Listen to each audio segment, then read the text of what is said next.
6, 5, 4, 3, 2, 1, 0.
Ladies and gentlemen, boys and girls, children of all ages, welcome to the big show.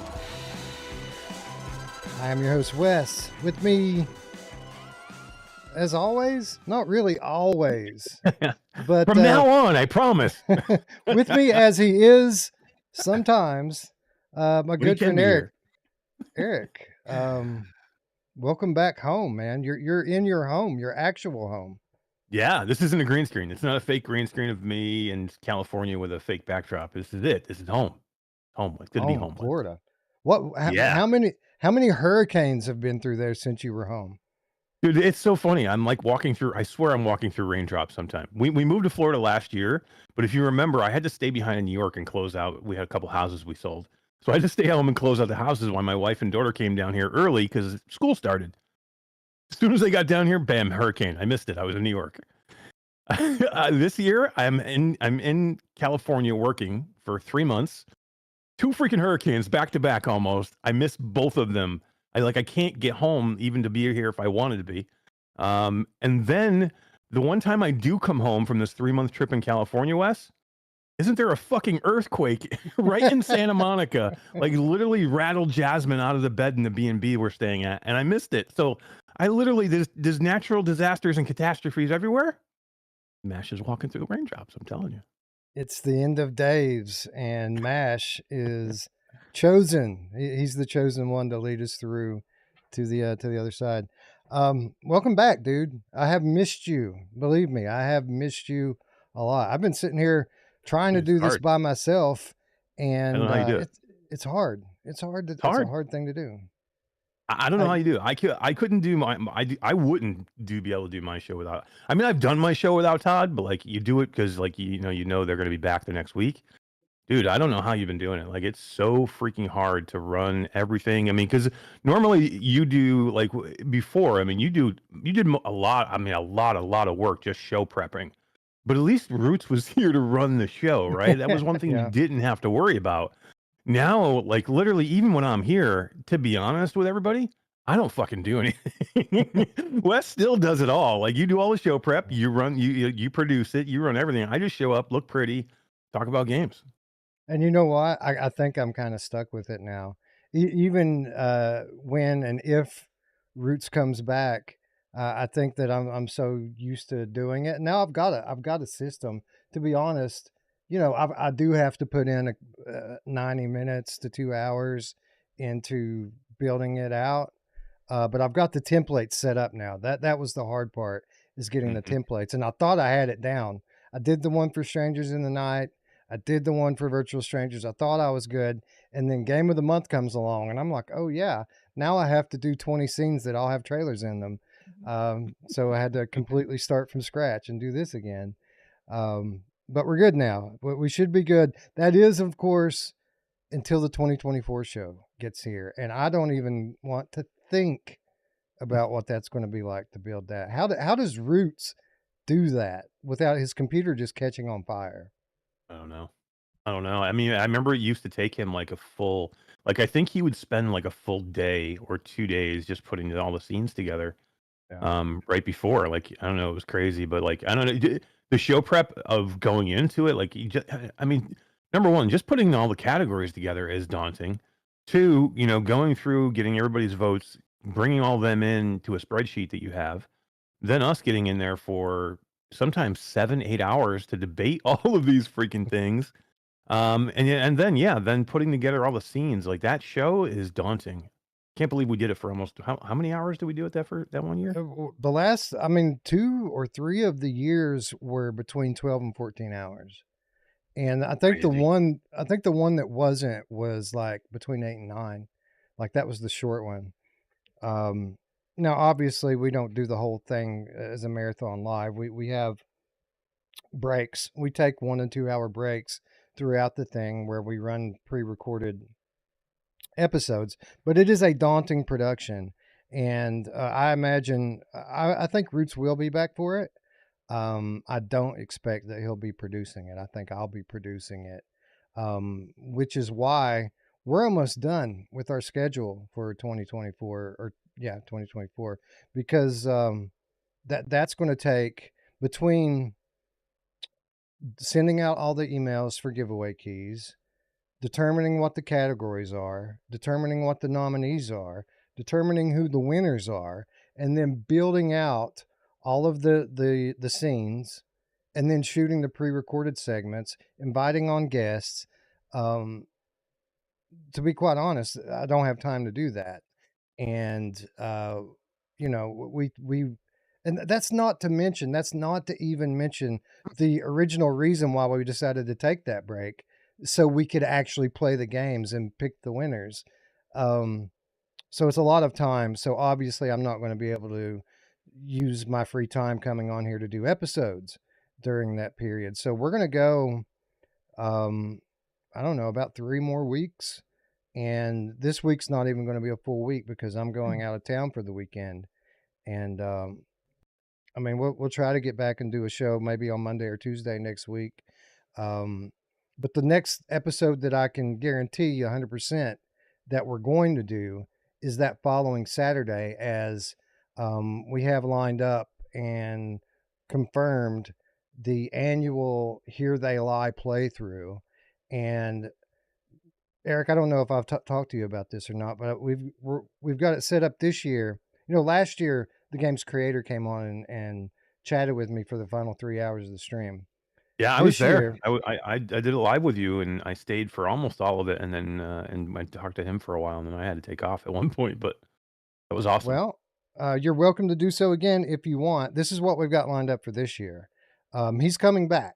First of all, he's coming back and doing the same thing, but he's not going to hang out for as long this year. But that's okay, because we've got about 6 or 7 members of the development team that are going to come on, one right after another. So we'll get an hour with this one, then we'll get an hour with the next one, and then the next one, and so on and so on. So we're going to have a constant in and out with the probably half of the development team of the game, if not more.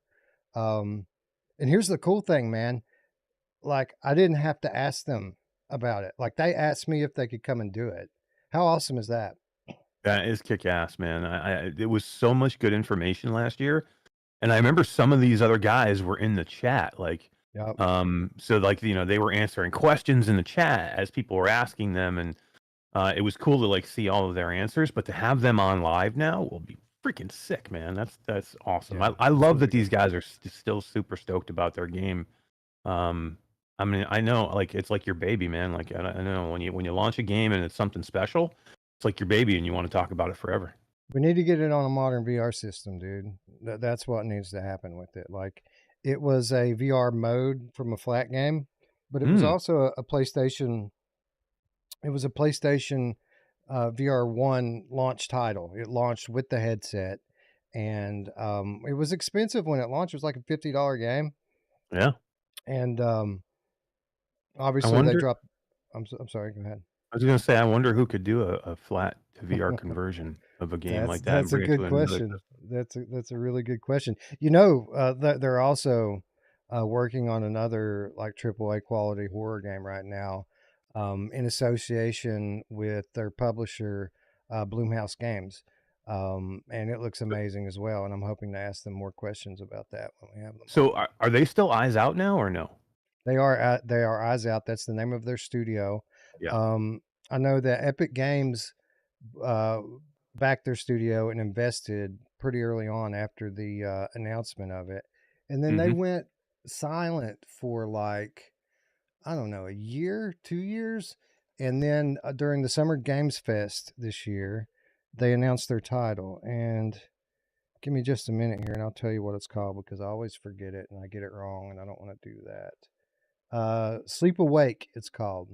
Mm. And it's they call it a cosmic horror game. So it's gonna have their signature flavor, man. It's gonna be out there. It's gonna be psychedelic. It's got a very unique story, um, and I'm looking forward to asking them a bunch of questions that they're probably not going to answer, but um, it looks Mm-hmm. amazing, and I can't wait to play it. And you know, like you Well, said, that game should be brought to VR too. And if they're not working on that, I know I, a guy. th- I think I might have to just show up for that. I'm like, oh, that's gonna be a long night, but now I think it's probably gonna be a good idea for me to show up that night. Yeah, you Start could talking treat to it these guys. like a gameplay stream slash BD meeting, right? Yeah, we'll have to take some mute stuff, mute here and there. I'll let you just do some gameplay real quick, talk about it, and I'll be muting, talking about business development, strategic partnerships. Yeah, yeah. No, well, I imagine. See, 'cause I've thought about this too, and I imagine the chat's not going to let us down here. We're not going to have to try to find that segue to start the conversation. I bet you the chat will start that conversation for us, and we can just pick it up from there, and maybe talk to them a little bit on Sunday, the next day or Monday. Yeah, Um, anyway, I'd love that. Nothing would make me happier. I would Um, be down for that for sure. Yeah, 1,000%.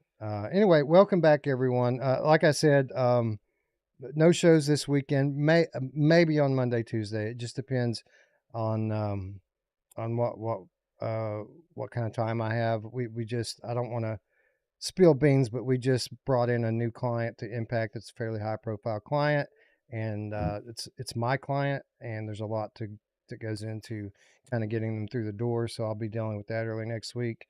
There's other cool things happening next week that I can't talk about as well, but it's going to be a busy week. So I'll try to do a show if I can. If I can't, I'll try to at least stream some gameplay. So many awesome games out this October already, and that's not to mention all of the horror stuff.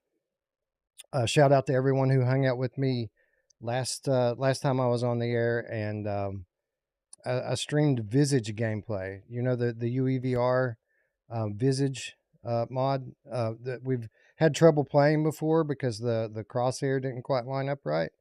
Um, there's a profile for it, and I loaded the profile and it worked perfectly.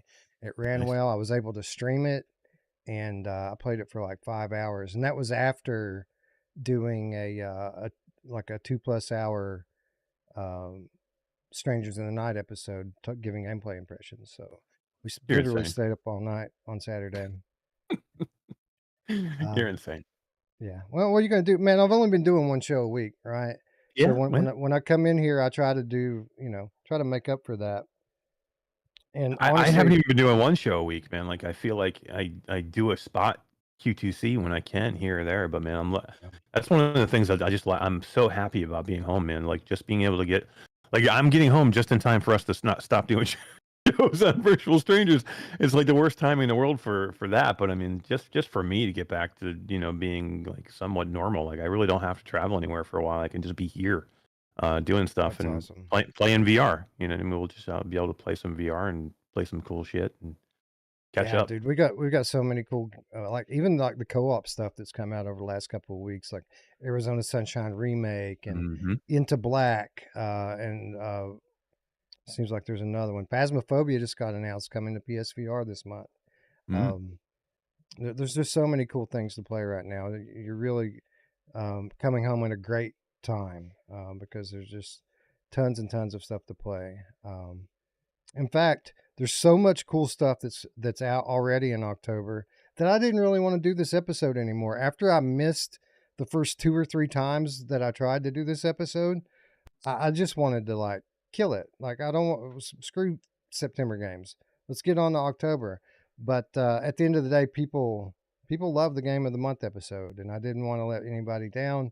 So we bit the bullet, played our way through the list as much as we could, and I feel like we're prepared enough to do one of these finally after half of October's behind us. We're finally getting around to September's game of the month episode.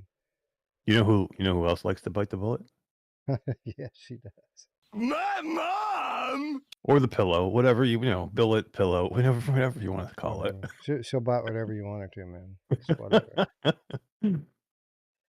Anyways, with that said, I do not want to be doing another 7-hour live stream here again tonight. So why don't we go ahead and say hello to our friends in chat.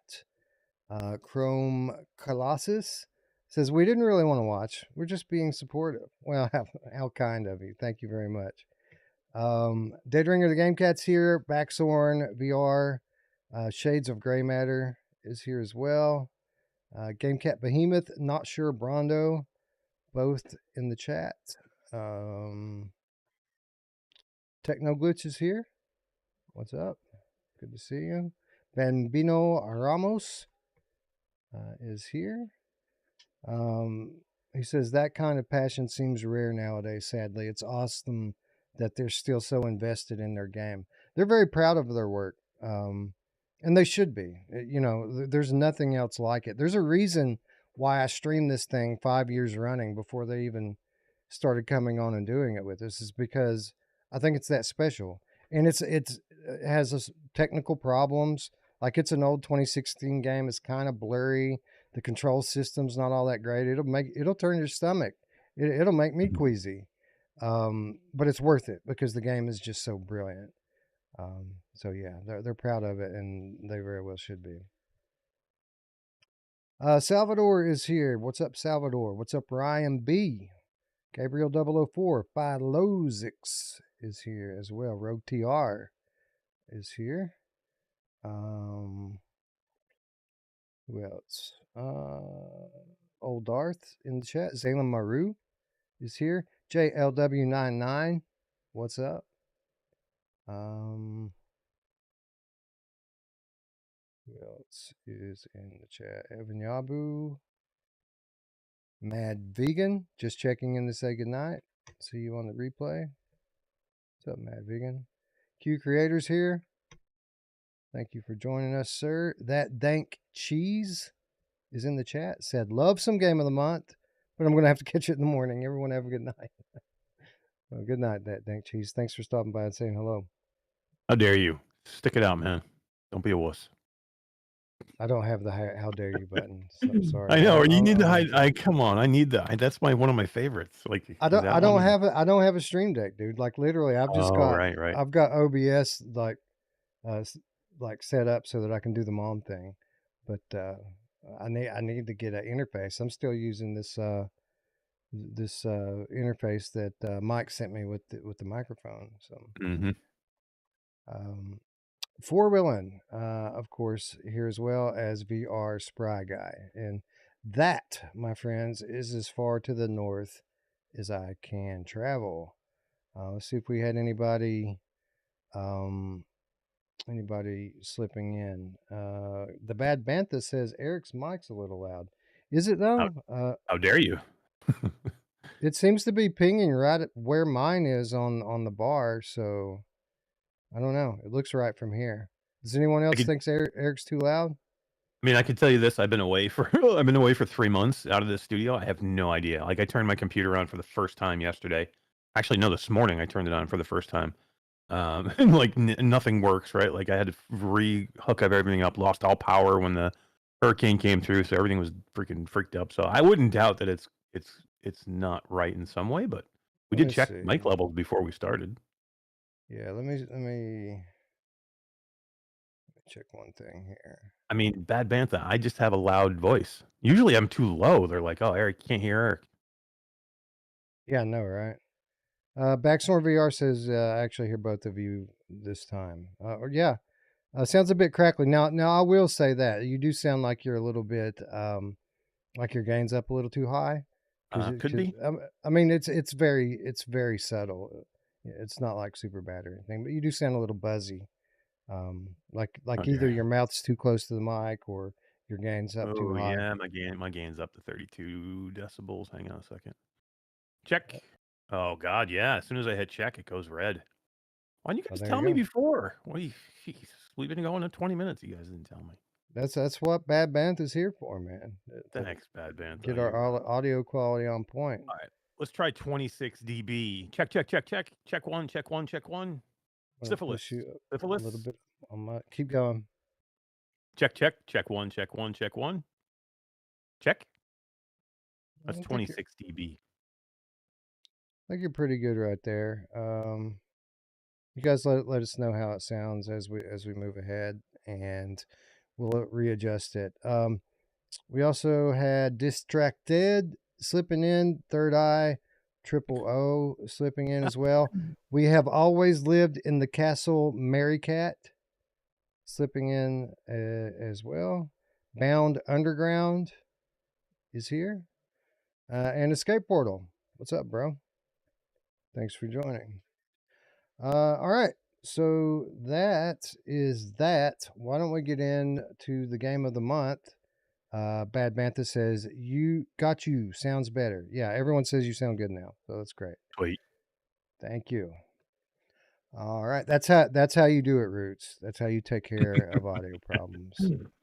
I don't know why the hell my gain was up to 32. I usually keep it at like 25. That's a lot. Somebody's been in Daddy's room. Mm-hmm. My Yeah. daughter is in trouble. Wes, She's been. you know what's kind of cool is you want to talk about something just really quick before we get going. Yeah, no, go for it. I got a new toy. You know who else got a new toy? My mom. Yeah, she did.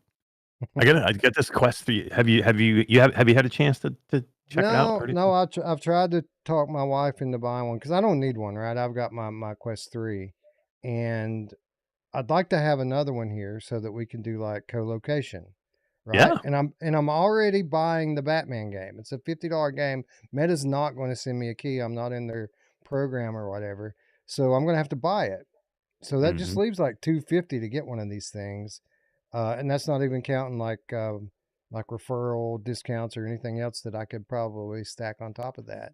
But Yeah. If you use the Q2C one, you get $30 in-store credit. there you go. So like she turned it down, man. She doesn't want to drop the two bills on it. So what am I gonna do? How dare she? Yeah, I know. Oh, by the way, speaking of my wife, happy birthday, my wife. It's her birthday today, Eric. Did you know that? What? Happy Yeah. birthday, Michelle. You Everyone rock. says happy birthday to you. She gives a Man, thumbs I up. miss Michelle. Yeah, we're gonna have to do something soon, man. We 100%. were looking at the GDC dates, or she was looking at them, because we were thinking about we need to go ahead and start reserving airlines and all this stuff. And she told me, and I haven't double checked this yet. She told me she thought that the first day of the thing was on Saturday, and then instead of starting in midweek and running into the weekend this time, she thinks that it starts on the weekend and runs into the week. Isn't that strange? Hopefully she's wrong. I hope she's wrong about that. But I don't know. I haven't looked, so I have no idea. I But haven't I can either. tell you this: might be a good time to go this year to GDC. I think there's going to be some big announcements I at do GDC. too. The problem is if that Saturday, I can't. My daughter's graduating on that Saturday. So Look, your at the daughter graduates like every couple of years, right? Oh, no, yeah, I wait. know, right? um, so at the very least, I'll have to fly out on Sunday and catch the rest of it. But yeah, I expect that GDC will be quite exciting this year. Yeah, there's going to be some. There's going to be. I mean, there's always some amazing shit, but I mean, I think this year you'll see some. There's going to be some really cool stuff, man. It's March 17th through the 21st, Wes. I don't know what the 17th All is, right, but let me. Is March or May? March 7th. AWE is the one that's in May and June, Well, I like the end of thought that May, early they, June. yeah, I thought that they switched it. So you're 100% looking at GDC 2025, and it says March. GDC 2025 is in March, San Francisco, California. Okay, well, maybe we had it completely wrong because I think our graduation's in May. Graduation would definitely not be in March. I think you're probably thinking AWE. AWE, I think they did move the dates because AWE and PAX East used to fall almost on top of each other, and I Oh, think they ended up moving the no. dates. It was no. What it was that GDC and PAX East were concurrent, simultaneous, and this year PAX moved into May. Oh, is that what it was? Yeah, and I was told that GDC moved with them, which really pissed me off. But if you're looking at it and it says March, then It is. that's a big relief. Yep. And then that means I don't have to miss any days, and then we're all good. I can go to my daughter's graduation Yep. and go to PAX as well. Yep. AWE is now 10th through the 12th of June. March 17th through the 21st would be GDC. Sweet, I'm there. There Count you me go. in. Look at that. Nice. Yeah, like I said, I think it'll be a good time to go. It'll be a good year to go. Just saying. Yes, I know. Everyone in the chat says happy birthday to wife. Philozic says she needs a Quest 3S. Dude, I know. I tried to buy her one. She won't let me. Like, I can't just go like throw money down. Like, I have to have permission to buy shit that I don't like sell my things to buy. So, like, I don't. They say you need it. They're telling me to buy you one. Me? You're gonna buy me one? Oh, nice. You can buy me one. That'd be sweet. Yeah, send it. Yeah, that's Quest 2 though. They don't even like support those anymore. That's old tech. I would trade 3 of those for one of these. Anyways. The Quest 3 is pretty nice. I gotta admit though, like I'll just say this. Like, if you're somebody out there who owns a Quest 2, or if you don't own a VR, a standalone headset, I would definitely recommend this headset, Wes. Like, for $299, it is not a Quest 3. Okay, that's for sure. But Right. Quest 3 is $500 still, right? $499, I think they lowered it to now. Yep. I just think it's definitely a headset that you should upgrade to. Like, if you're not going to go the Quest 3 route, like I had somebody recently, friend of the family, message me and just say, my sons are just hit that age. She's got 2 twin boys. She's like, what? I have no idea what to get. They want a VR headset. What do I get? I was like, and she's like, and she goes, I don't want to spend $1 million. I was like, like, the words came out of my mouth before I even thought about it. It's like, to me, it's like not even a thought in my head now. I'm like, for somebody entry level like that, that's just looking for a present for their kids to get them into VR, and they're like, I don't want to spend $1 million. $299. I mean, it's a good headset, man. It's like, I don't know, like, and it's not a headset for me and you. So, like, if you're out there going, you know what, this is a glorified Quest 2, rebranded. It is not. But again, this isn't a headset for us. Like, most of us already have a Quest 3, so why would you get a Quest? The only reason to get a Quest 3S is to do with something like what you're doing, which so you can have multiple headsets. But like, so like for most of us, we're like, oh, well, what's the big deal about the Quest 2 or the Quest 3S? It's not about this headset's not about me and you. This headset's about the 10 million other people that don't have virtual reality or haven't thought about it, or like I wanted to do it, but it was $600. Like those are the people that we want to get. Like, and why do we want to get them? Well, we want to get them because the more people in virtual reality, the more money that's can be made. That more money that can be made, the more developers that are going to be out there, the more games that will be made. Like all the things that you want in VR are based off of how many of these that can be sold. So I think it's a great headset, absolutely. man. I'm really happy with it. I think so too. I haven't tried it, but I'm sure it is. Um, and I'm hoping it can do half of the success that Quest 2 did, and if that's the case, then we'll be in a pretty good space a year from now.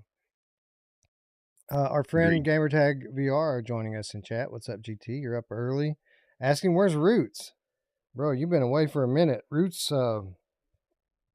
is taking an indefinite leave of absence. I can't say that. It's not indefinite. He did say he would come back and do the 2024 show. So if we don't see Ruuts by then, we'll definitely see him on the end of the year show. But Ruuts finally washed out, bro. He needs to get away for a little while, and that's what's happening. So it's me and Eric, and then whoever else we decide to bring in. In the meantime, until Ruuts comes back, if Ruuts comes back. The Bad Bampa says, "Wait, Ruuts not coming back? Mhm.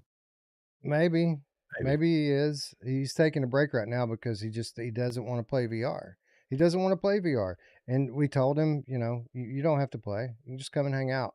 And he's just thinks he would feel out of place coming on here, and like he's just not impressed with VR anymore, and he doesn't even like hearing people talk about it. Like he is done, bro. He is done. So we're giving him a break, giving him his space, and if you love something, Eric, you let it go, and then Yeah, and that's you he know, did say, like that was one of the things he said too. Like we were talking to him, he's like, guys, I feel like I'm shitting on everything every week, and even he's like, and even stuff that like you guys are excited about, I'm finding reasons to shit on it, and he's like, I don't want to do that anymore. Like, and so to me, like he made a good decision for him and for the show and for everybody else. Like he knew that he didn't have a great attitude when he was here, and he was like, "I don't feel like doing that." He cared about the community enough, he cared about VR enough to say, "I just don't wanna do that. I don't wanna shit on it. I wanna do," and, it wasn't easy for him, guys. So, like, he loved everybody, and he loved being here, listening to the community. He loved being, around people. He loved us. He loved hanging out with us. And doing it. So this was not an easy decision for him, but like I no, think in no, the long run, it'll end up being better for him because maybe if he does come back, he'll be refreshed. yeah, and this was a long time coming on. This was not a Yeah. decision made on a whim. Roots has been in and out of this mindset for years. In fact, that's one of the reasons we brought Eric in was because he was Yeah. already starting to burn out on it back then, and 3 years when ago. yeah, so that's how long it finally took him to get to the end of his rope, but he finally got there, and yeah, we obviously miss Roots and hope that he comes back, but he might not be anything more than a guest host from time to time from here on out. Um, Only time will tell, right? We'll see. We'll see what 2025 holds in store, but I'd say for 2024's sake, it's me and you, and then anybody else we decide to bring in. Hell yeah. It'll be great. It'll still be It, good. it will be good. It will be good. I've already talked to somebody about coming in, and I know. I talked to him. oh, did you? Yeah, Yeah, cool. he mentioned something. I was going to talk to you about that after the show, but you already know. So, It'd be cool. yeah. So we got it covered. We're gonna have three. You're not gonna have to deal with Wes by himself anymore, at least for the foreseeable future. What's up, Chinatown D? D joining us in chat.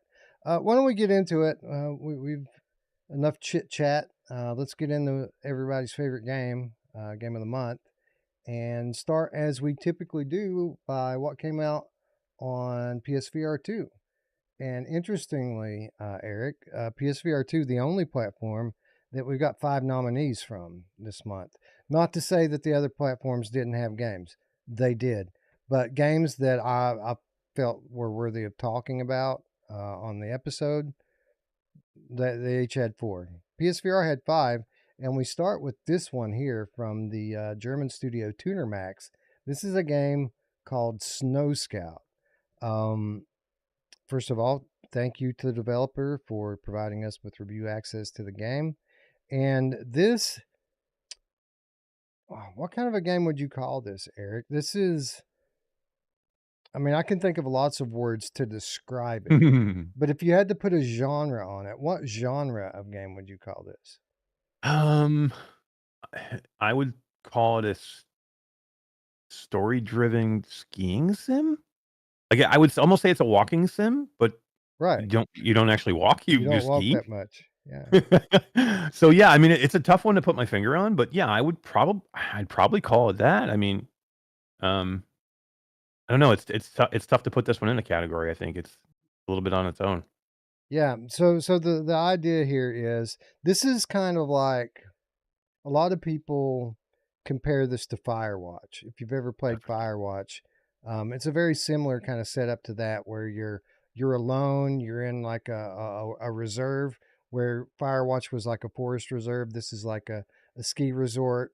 You're coming back from the off season, and you're up there alone. And basically, the premise of the game is that you're there to get the resort ready to open again.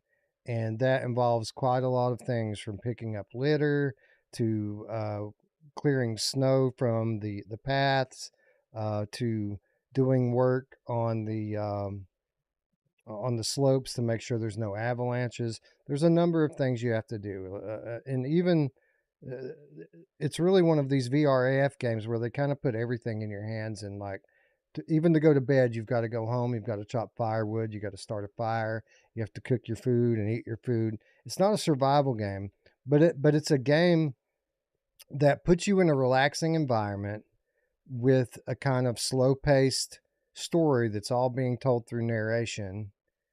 And it's honestly, it's just a way to get into VR and relax and have something to do. It's a walking sim with things to do. And I think what kind of sets it apart and gives it some merit, like obviously it's not my favorite game in the world, but a lot of people like this game. And what really sets it apart is the skiing. And I can say that after going back into the game and doing the tutorial, the skiing actually feels pretty good in this game, I think. What did you think about it? Yeah, I mean, the skiing is great. I mean, it does give you like almost like fracked vibes with the skiing a little bit. It's it's really the only way you can get around in the game, even to the fact that they have like downhill courses that you can kind of go do, and and just kind of like do like a time trial of downhill course and go through like the flags and stuff like that, which is cool. But the skiing feels pretty intuitive. Like there are some skiing games out there that like absolutely suck. Like there's just some that are just so bad, and like I'm like, how do they get this? And they're just mainly just skiing games. I'm like, wow, how do they get to skiing so bad? This game is, I guess it is kind of a skiing sim, but that's really not the main function of the game. But it's actually probably one of the best skiing games I've ever played. Yeah, that's kind of the thing, right? Like I probably played it a little longer than I should because I didn't love the story. Um, Not that I played super deep into the game, but I don't, that girl talking to me on the walkie-talkie just got on my Oh, nerves because she wouldn't shut up, right? She mm. talks to you constantly, and the Well, premise of the game, so that they didn't have to put an extra voice actor in the game, they made the premise of the story that you're going up to the slope to get away for the week, and you've taken a vow of silence. So you've decided not to talk for the whole week. oh, Um, so this lady on the walkie-talkie asks you a series of yes/no questions, and you have to answer it by beeping the walkie-talkie. Um, and it's a cool workaround, I guess, if you're limited like that. But as the user, to me, that kind of got on my nerves oh, quite a it bit. sucks, man. Like it's not good. Like it's one of the weirdest things you've ever seen. Like, and she talks so much because you don't talk at all. And like you do these little clicking things with the radio to answer her. Um, it's like I don't know. It's like it almost cheapens the game for me. And I'm like, man, it's again the big part of this game should be the story. Like everybody's comparing this to Firewatch, right? Because again, it looks like Firewatch, it kind of feels like Firewatch, it has a similar kind of vibe in the where you are, and you're in these towers and shacks that you have to go into, and you have to move around this area. But like that's where it ends to me, because Firewatch was all about like your interaction on the radio, you talking and answering and having different answers to the person you're talking to. And then that story was super engaging, where this one for me kind of got old super quick. Yeah, yeah, that's it in a nutshell. It's like the I guess the kind of environments and maybe some of the gameplay is similar, but what Mm. really made Firewatch great was the story, and it doesn't even compare in that department. So, I think it's What do kind you of an unfair comparison if people go into this game expecting it to be like Firewatch. It's Yeah. not even in that league at all. Yeah, I wouldn't try and compare. If you because I do think there is some fun to be had here with this game, or not. There is good. This game is cool, but if you go in there and going, "Wow, this is going to be Firewatch," I think you're going to be disappointed. I think I lost my camera. Oh, there it is. I'm back. I thought I lost my camera. Um, but again, some people like this game. Like if you like to go into VR just to relax and chill, it's got a really chill vibe, and the skiing can be fun in it, and it's a big map, and there's lots of little tedious shit to do. The first time I went, I found it to be a little janky. Um, and it still kind of is, but it was definitely much better now. Like I went into it a month ago, and then I went into it again today, and it seemed a little bit better today. But there are little bits of jank. For example, the key, they make you keep the key on you because you have to use it to get in your cabin every time, and you have to unlock the signs and a bunch of different things with it. But you keep dropping it. I don't know if you noticed this, Eric, but you put it in your holster, like your side slot, and it'll just fall out for no reason. It just keeps falling out. And if you don't hear it hit the ground, you will fucking walk off and leave that thing and lose it. And then you're just stuck. You're just locked. Although someone did say that it will respawn at the cabin, but it didn't. The first time I lost it, I could not find it, and I was just pretty much soft locked, which kind of sucked. Did you drop your keys at all? Yeah, I thought it was me. I thought it was it was just me not putting it in the right spot in the holster. But yeah, it happened several times to me. Um, but yeah, I definitely thought it to me. I just saw something super funny that I got to shout out. Philosic says I'm almost at the end of Fracked, and I think he started it about 20 minutes ago. Yeah, that's right. And honestly, It just caught me funny for a minute. yeah, you think about Frack when you play this game, don't you? You're thinking Yeah. like, man, um, wish I was playing Frack.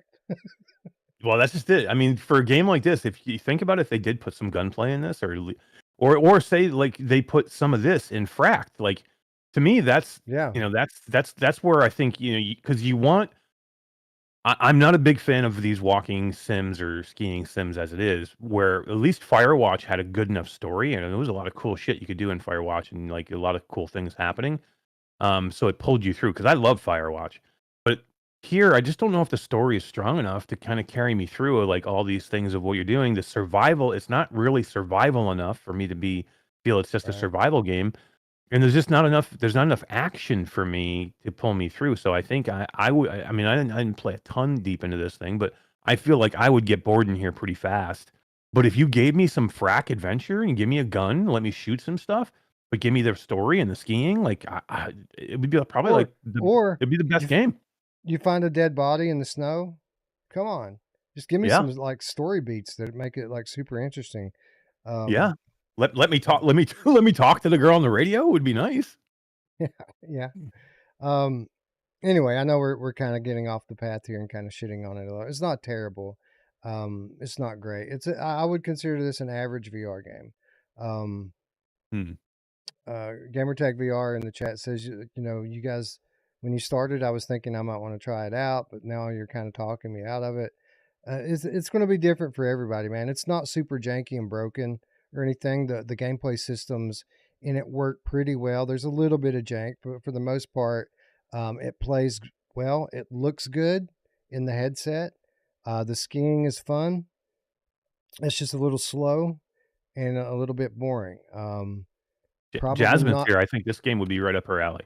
Yeah, Brian Paul loves it. Like he played all the way through it. He loves it. Um, it's just not enough for me. It's a little too slow and boring for me. But I think he was. I think he played all the way through it in a few days. But I mean, for somebody who's like not into that like shooting action thing like all the time and just would like to be in an environment of like it's beautiful. I mean, it's a beautiful game. You go to different places, you can ski around. It's kind of you chop some firewood to keep yourself warm at night. I mean, this it's cool. There's stuff to do here. For an adventure fan like me or an action fan like me, it's just a little bit slow, but, like, again, somebody I think Jasmine would love this game. Like, this is kinda like her thing. It's got a cool enough story. It looks pretty. The skiing is awesome. I think there's enough adventure here for her to keep her, like, into the game. So, I think for certain people, I think this is gonna be a great game. Like you said, Brian loves this game.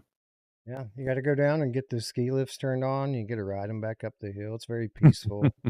Um, yeah, and by the way, shout out Jasmine in the chat. What's up? Thanks for stopping by. Yeah. She said she tried it a long time ago when it was still early. Oh, no Uh, way.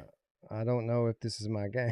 The Maybe skiing not. makes me nauseous. Well, I mean, if you tried it at like a trade show or something, it probably had a low frame rate or something back then. Um, I didn't have any comfort issues in this game at all. I think it ran pretty well. Um, anyways, yeah, I would solid 7 out of 10 for me. Like, not something I'll probably go back into, but I've definitely played worse games today. So we'll just say that. I think you lost my camera again, Wes. Oh yeah. Oh, it's because I'm flipping around through Discord, like a dummy. People are like, "Where'd Mash go?" No, I had to look up because one of these keys were donated from a viewer, and I wanted to make sure that I had it right and before I shouted out the wrong person, and I did. But I had to go look it up. So my bad. I wasn't even thinking. See, this is the difference between Wes the producer and Wes the host. I have to be thinking about things like this. I will get used to it, guys. I promise. Doing fine. Anyways, let's move on to the next PSVR 2 nominee of the month of September, and that is a game that we're all very familiar with, Dead Second. This game has been out for a few years on the Quest platform, and just recently it came out of App Lab, went into full launch, and then since then it has come to the other major VR platforms. And as is the case, typically with PSVR ports, not always, but typically, especially with shooters, um, this is the way to play. I mean, there's not a lot of big upgrades, but I mean, you always get that bare minimum with PSVR. You get the triggers, you get the haptics, you get the OLED, and all of that adds a little bit to what was already a great arcade style shooter game. Yeah, this is a solid game. This is, Dead Second's a great game, and I guarantee there's people out there going if they haven't tried it yet, and they're like, nope, node based shooter, I'm out. Like node based, kind of wave shooter but you have to get past that point. Like I know there's a lot of people out there that just kind of don't like those things, but if it's done correctly, we've seen node based shooters be really, super good. Like Zombie Land was one of my favorite games, and I'm not a huge fan of node based shooters, but with this one, the way it's done, I think, again, you can do them right to where the gameplay is there. They have a hook, has a draw, and that is leaderboard, man. It's Yeah. with these node-based shooters, it's all about timing. It's all about not taking damage. It's all about how fast you can get through the level, how many people you can kill with, one or two shots instead of taking multiple shots. Get through them fast, get through the leaderboard, see where you are compared to where your friends are. Then you do it over and over and over again till you get the best times you can get. That's the kind of hook this has, and that's where a node-based shooter can be cool. And like Wes, this one's pretty cool, but you have to go in with the right expectations with this game. If you think it's going to be a big, huge, $50, huge storyline, set pieces game, that's not that. But No, there's and fun. luckily it doesn't cost $50. I think it costs $15, and it's very heavily Time Crisis inspired, right? It's all about not only getting through the levels as quickly as you can, but stringing together combos, getting that multiplier up, and there's tons of cool effects and stuff. Like there's a really cool bullet time effect in this game that you charge up as you get through it, and then you pick your spot to kind of take out multiple enemies before they can get their guns up. Not a huge variety of enemies in it, just a few different types, but enough to keep the levels fresh, and they're not very long.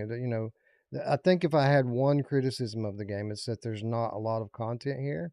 Well, I think there's 8 levels that you can play through, 3 difficulties on each level, and then about a dozen or so guns that you can unlock.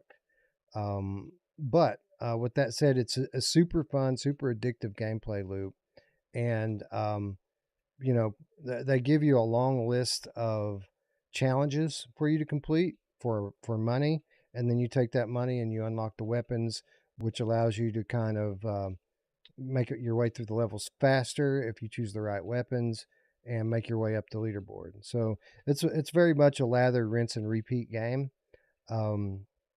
But it doesn't get old at all. Really, it's super fun to play. And the good thing is, Eric, even though this is in full release now and has had quite a number of updates over the years, I think within the next 6 to 9 months they're supposed to roll out like a bunch of new content for this game. So if you have it, it's not done yet. They're going to bring more. Yeah, I mean, they're talking more levels, more guns. That's the only thing. It's exactly what it is. Is it? You get through it and you feel like I just got through it, and there's like 7 weapons or 8 weapons. That's it. A few levels, and just by the time you kind of get through them, you're like, man, I just wanted a little bit more, and that's the mark of a good game. At least you want more. Like there's many games out there where I get through the whole game and I'm like, oh, that was just the biggest waste of my time. And that's not what you feel here. It does leave you feeling, I wish it was just a little bit longer because I want more. I want a little bit extra. And while that can be a little bit frustrating, I think for the price of it, is it $9.99? I want to say, is it? I Maybe thought I'm it wrong. was I thought it was Maybe $14.99. either way, $9.99, $14.99. For what it is and what you're going to get out of it, it's so worth it. Like, so, and again, it's expectations. Don't go in thinking you're going to get Resident Evil 4. Right. Go in thinking you're going to get, something, near a Zombieland, something around there that looks super cool. It's got great gun physics. The weapon models are amazing. The hit detectors are awesome. So you do get, you aiming and getting good at aiming is doable here, right? Like, so there is skill based here. So, if you aim really well and get headshots, you're going to do really well. It's not, it's not something where you can't get good at it and you just have to get lucky. You know what I mean? So there's skill here that you can work and learn and get better at. It's the cover mechanic is cool, Wes. Like, the whole idea of like having to move around. Like the nodes aren't exactly like Zombieland, because Zombieland, you had one pretty much path. You had to go on it. Right. You couldn't go backwards. You can only go forward. And that's not the case here. You actually have multiple spots that you can jump to, and you can actually go back and forth to get, because the enemies, especially as farther in that you get, they're going to come from all kinds of different directions, and they will start to swarm you at some point.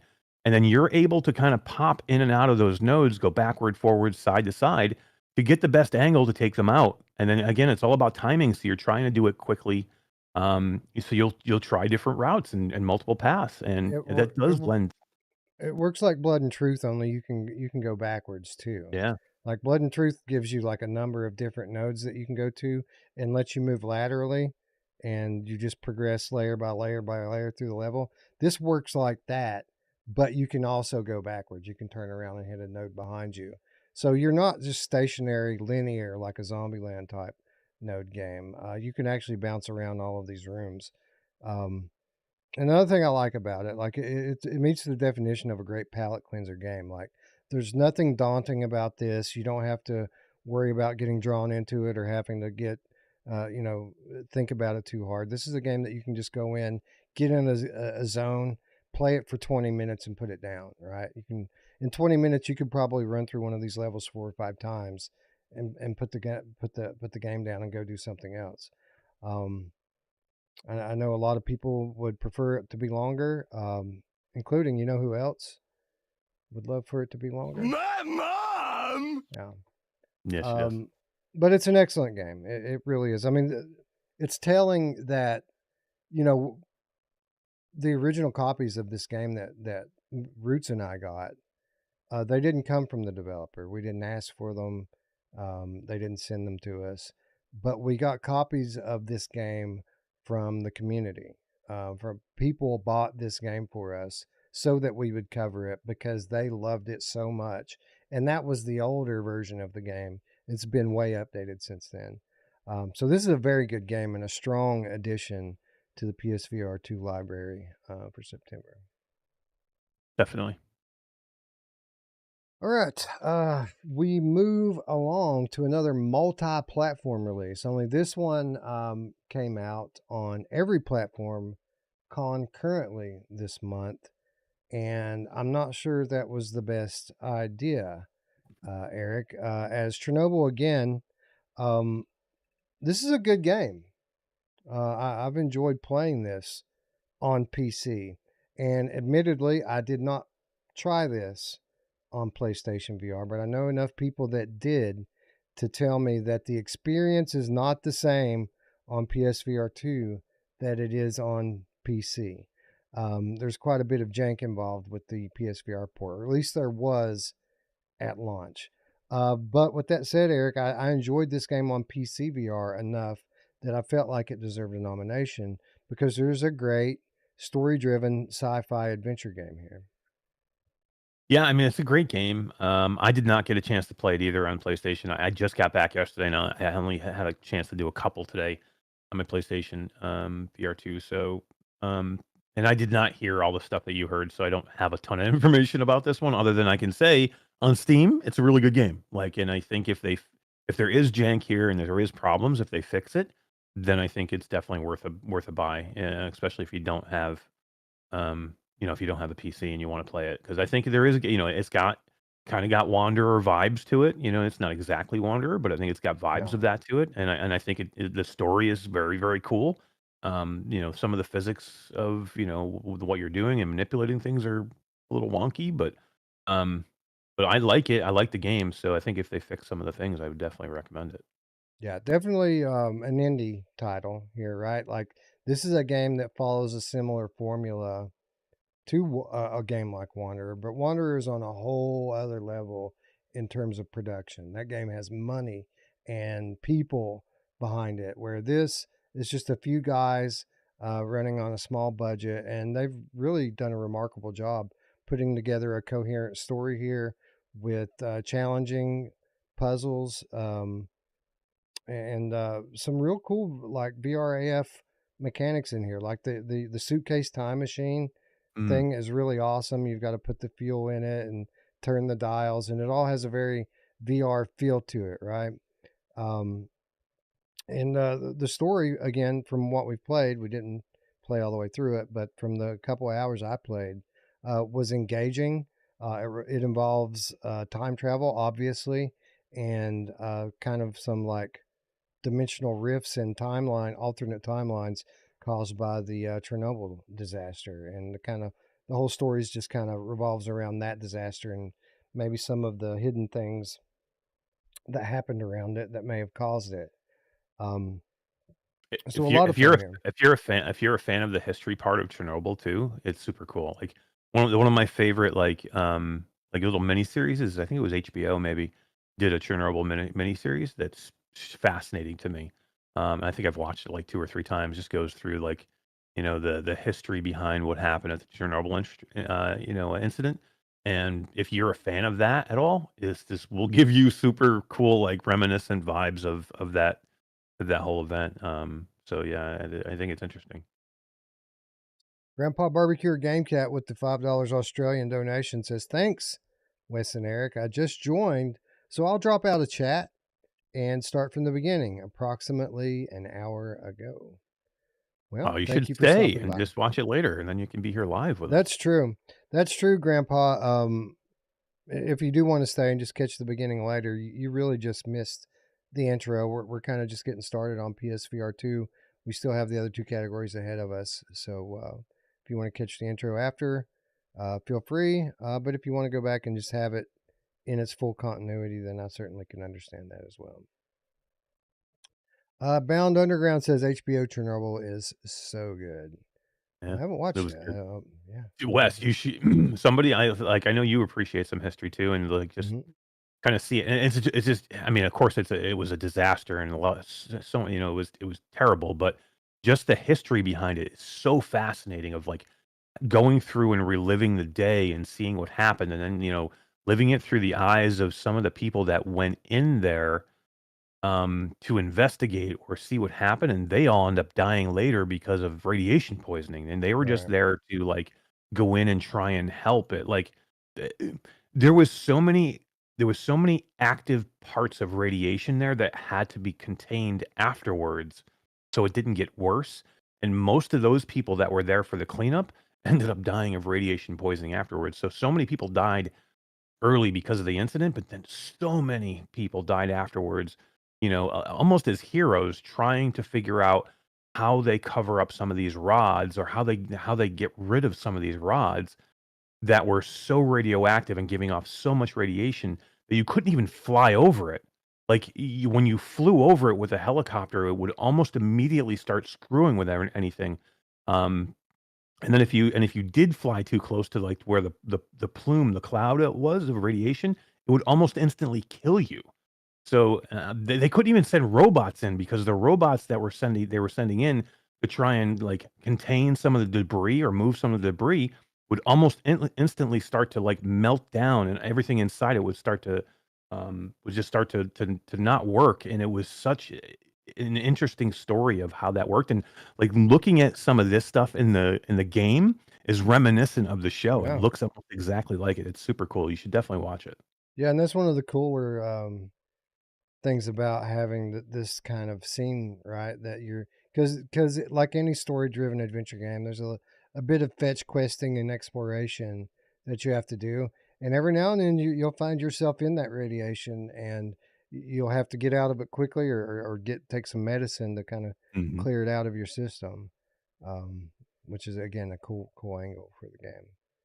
Um, but this is a good game. I'm kind of sad to hear that it isn't as polished on PSVR 2 as it was on PCVR. Not to say that it didn't have its problems on PCVR, because it did have some jank there as well.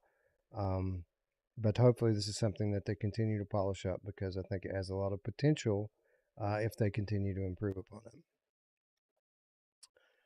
Moving along to number 4. This one, Eric, I just did not expect. It dropped onto the store out of nowhere. There was no announcement or anything. Nobody knew that it was coming, and it didn't really get much coverage because of that. Crimen Mercenary Tales hit the PSVR 2 store. This is a former Quest exclusive, published by Carbon Studio. This is a game that we played on Quest, and it had been a while since we played this, Eric. And I remember we didn't hate it and we didn't love it. Mhm. We just thought it was kind of an okay average game on Quest. And I got in today and I started playing it on PlayStation today, and I was like, I was really enjoying it at first, and I thought, you know what, maybe we just didn't give this one a fair shake. It is a fairly similar reproduction on PSVR 2 compared to what's on Quest. They didn't like up-res the graphics or anything like that. There's some, basically it's the exact same game, but there's some new lighting effects here now. Like the lighting and shadows is better on PlayStation.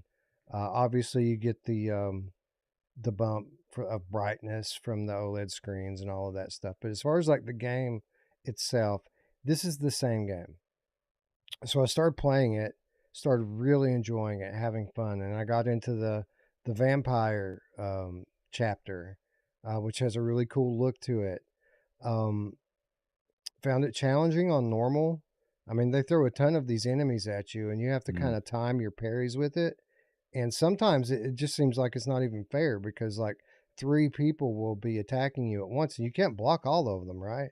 And after that, a couple of times you're dead. Um, but I took that for what it was. I enjoyed that challenge. And then I got to the first vampire boss fight. And if you remember this, you're kind of locked in place. The vampire starts flying around and throwing like these skulls at you. And to block them, you have to swipe them with your sword, but you have to do it at a certain angle. You can't just hit it. You have to swipe the direction that the arrow tells you to swipe through it. And I hit a bug here and it wouldn't let me progress through it. Unfortunately, what was happening was, the vampire flies from the left side of the screen to the right side of the screen. When she flew to the left side of the screen, everything worked perfectly. She'd throw the skulls, I'd swipe at them, it would knock them back up into her, and I would do damage. When she did it on the right side of me, my sword just went through it. It didn't matter if I swiped it right. Every one of the skulls that came from the right side, my sword just went through it like it wasn't even there. She'd go back to the left, I'd start batting them back at her like a baseball. She'd go back to the right, nothing, no collision whatsoever.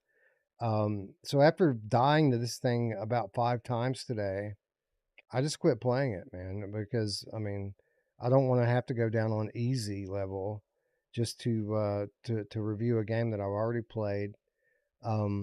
But it's unfortunate because I was having fun up until that point. I was enjoying it more than I remembered enjoying it when I played it on Quest. You have any thoughts about Crimen Mercenary Tales? You said everything. Like the exactly what you said in the beginning was exactly what I remembered. It was an okay game. Like it was just like I didn't have a ton of expectations when I went into it, and I think that kind of helped me when I first played it.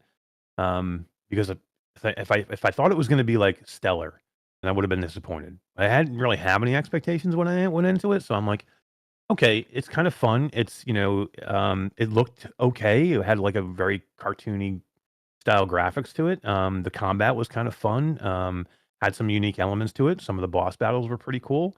So I think when we reviewed it, I think we said it's good. Like it's probably worth the money, and it was an okay good game.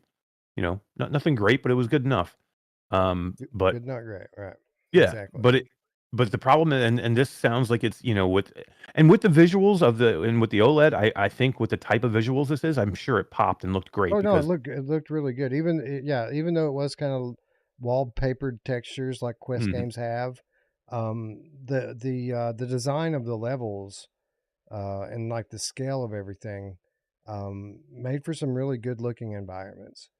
Yeah, like Um, that vampire level that you're talking about was a huge castle, right? yeah, Yeah, it it was. was. It was a huge castle that you went through, and that was cool. Like I remember it looked great. I thought it looked great on the not that it looked great, but it was very interesting and it was more intricate than you would think on the Quest. So I'm sure with the OLED, it probably looked awesome. And like you said, the colors for here, the way they are with like the reds and the darks and the blacks. I mean, there's just vibrant colors here. So I imagine it probably pops pretty well. But the problem is, if it breaks, that's not It's good. broken. Like, It's I mean, there's broken. not Right. enough game here to be like, okay, I'll keep going. Like, I would just be like, I'm never going back to that again. Yeah. Right. Exactly. And maybe if I had started over and started the game over and tried again, maybe it wouldn't have happened the second time around. But at that point, I was done. I had already put 30 minutes or maybe even 45 into the game, and it was time to move on to the next one. It wasn't worth putting another 15 minutes into starting from the beginning of the level just to maybe get to progress a little bit more. um, so yeah, um, hopefully not too many people are having the issue that I had with it, because I do think there's a decent game here. I'd rather play this than Snow Scout. you know, I would sit here and do this hack and slash. And for those of you who don't know, this is an arcade style hack and slash melee game with it's story driven, but it's episodic. So I think there's 8 different levels. Each level tells its own story. They're all relatively short. You play through them each in 20 minutes, 25 minutes, or something like that. but it was pretty fun gameplay. Decent looking game. I just had this problem on PSVR 2 and couldn't progress or didn't care to. I'm sure if I kept trying and kept trying, I would have been able to, you know, kill her just on left-handed swipes alone. But it made it just a little too difficult and frustrating for me. Yeah, and yeah, I'm exactly the same. Like I don't even know. Like to me, this game, the problem with this game, it just gets boring for me pretty fast. Like by the time I get through like the third or fourth story, I'm like kind of rinse repeat. I'm kind of like I don't even know if I want to keep going to get all the stories in. Yeah, it's like they're wallpapering the same mechanics, but just putting a different coat of paint on it each time, Mm, right? yep, exactly. Anyway, yeah, it's a shame. I really would like to recommend it to people who enjoy this type of game, but again, if it's broken, it's broken. I don't know that I can. Um, so yeah, unfortunate. But that brings us to the fifth and final nominee for PSVR this month. And we saved the best for last, Eric, as Into the Radius made its way to PlayStation VR2 this month. And they really nailed it. Like we knew that they would. They absolutely nailed this port. Um, this game has every bit of the depth and beauty of the PC version that people have gone on to love, and then some, because the console version lets you choose between the performance mode or the graphics mode. So if you want to go to the graphics mode, it will lock at 60 frames per second and then reproject it to 120 hertz.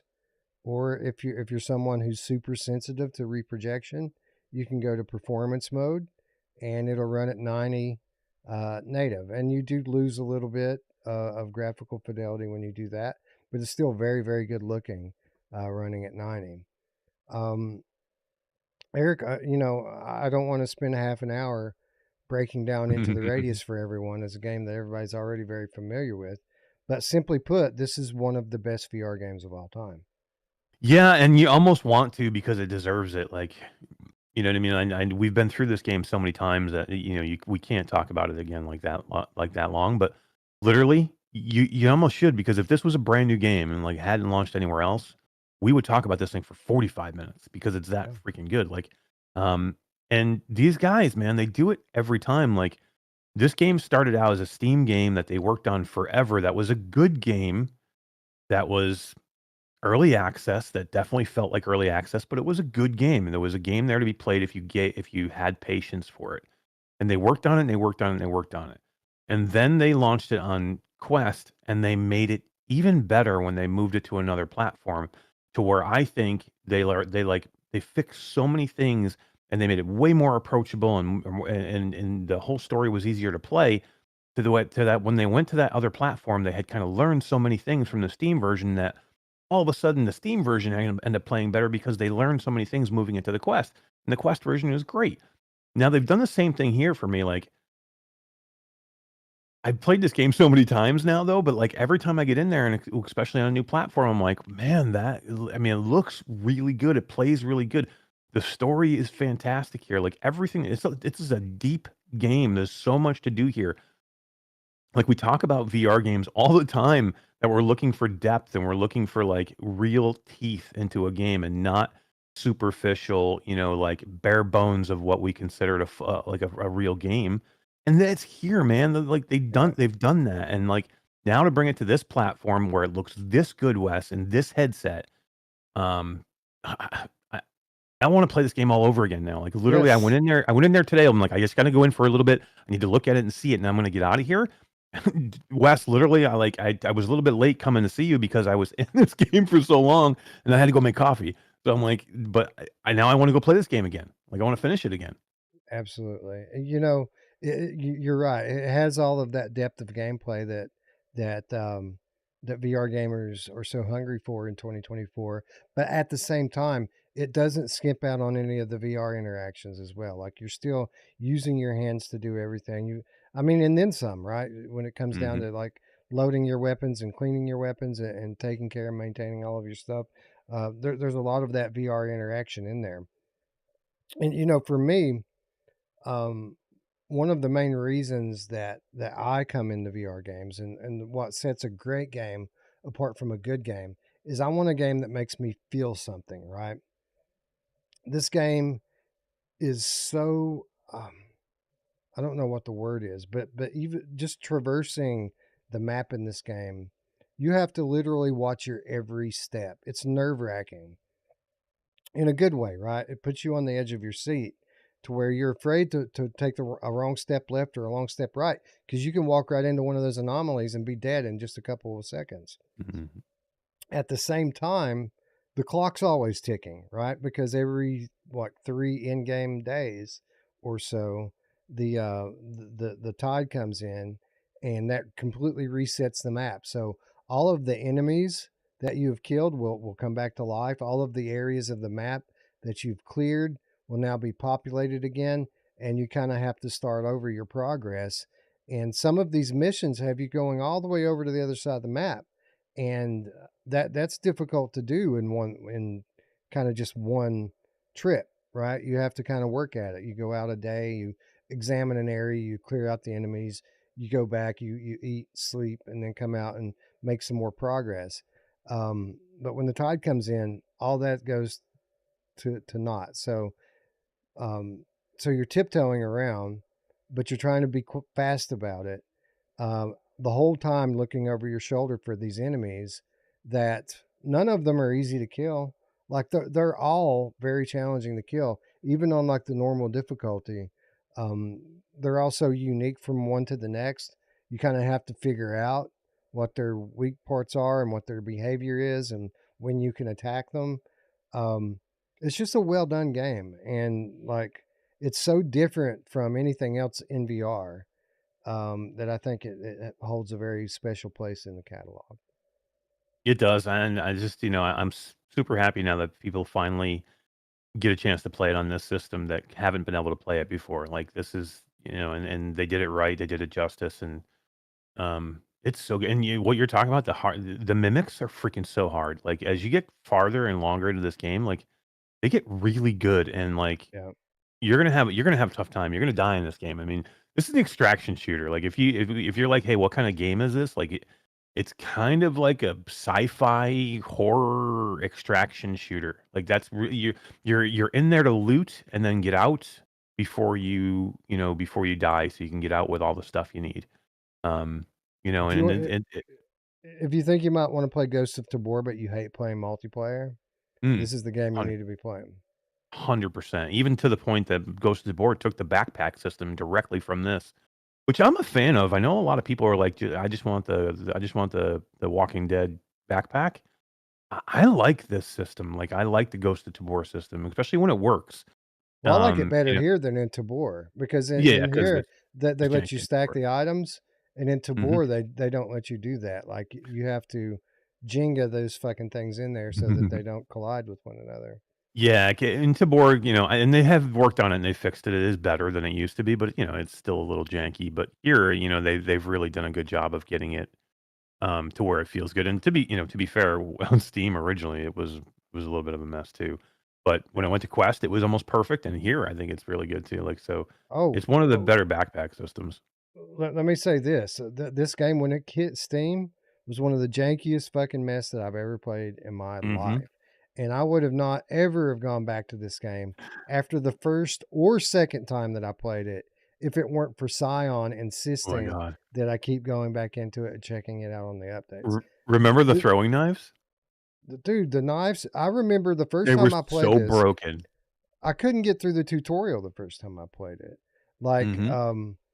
like I couldn't reload my pistol in the shooting range. Like the weapon, the shells were just floating in midair, and I couldn't grab them out of the air. And like the clip, I dropped out of the gun, it would fall through the fucking floor. Like it was so bad. And these guys just worked at it and worked at it and worked at it year after year after year, and now, I mean, now look at them. They're making a sequel, and the sequel's already at a better state today, like 2 months in, than this game probably was a year and a half in. Um, So yeah, I'm happy. I'm happy for the success. And by the way, what a fucking coup by Fast Travel Games picking this up and publishing it on PSVR 2. Like that's a pretty damn good decision if you ask me. Yeah, definitely. Anyway, in case you're all wondering what the PlayStation VR2 game of the month was, I don't even have to ask, right? Like, this is definitely the PlayStation VR game of the month. And this is by definition what game of the month is for games like this. This will be a game of the year contender for PlayStation VR2. I'm not saying it's a front runner, but it will be a nominee. And that's what game of the month's all about, is finding these nominees. Yeah, this was great. Anyways, we move along. Another day, another platform. We go to PCVR and we take a step back again, just for a moment, to talk about Chernobyl again. I'm not going to rehash everything that we said. I'm just going to say that this is the platform we played this game on, and we did enjoy it. It was a good time, in spite of a little bit of jank. I mean, there's some interaction jank in the game. It's still a very engaging story with good puzzles and a decent looking and sounding game as well. Yeah, Oh. it's. No, I'm sorry. Go ahead. No, that's pretty much all I had on this. I didn't want to rehash it again, but Yeah, it's a good game. Yep. But let's move on to another game, and this is the one I had to look up because I did not get a review key for Subside.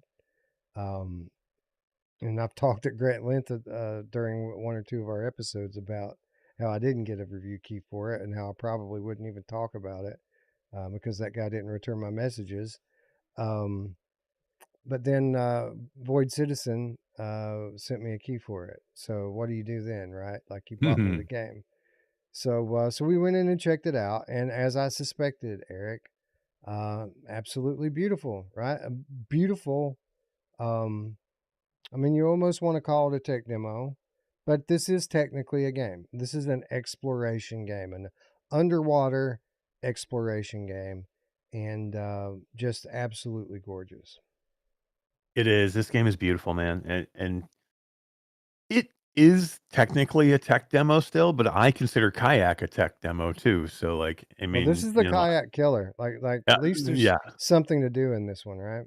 Well, that's what I mean. Like, they should have got together and, like, if you had Kayak and then this, where you could get out of the kayak and then go scuba diving. I mean, that would be like the ultimate game. Like, to me, I've always said Kayak needs the climb or something like that to go along with it, or fishing or something to keep it, going. This one, at least, I think, has more to it. But could you imagine if you put these two things together, you'd have probably one of the best games ever made. Like, it's because they both are freaking beautiful and they look that good. And I haven't gotten super deep in this game. I've been through a couple of the levels. I haven't even gotten to where the shark cage is yet, which I've been really wanting to do. Yeah, I haven't unlocked it Um, yet either.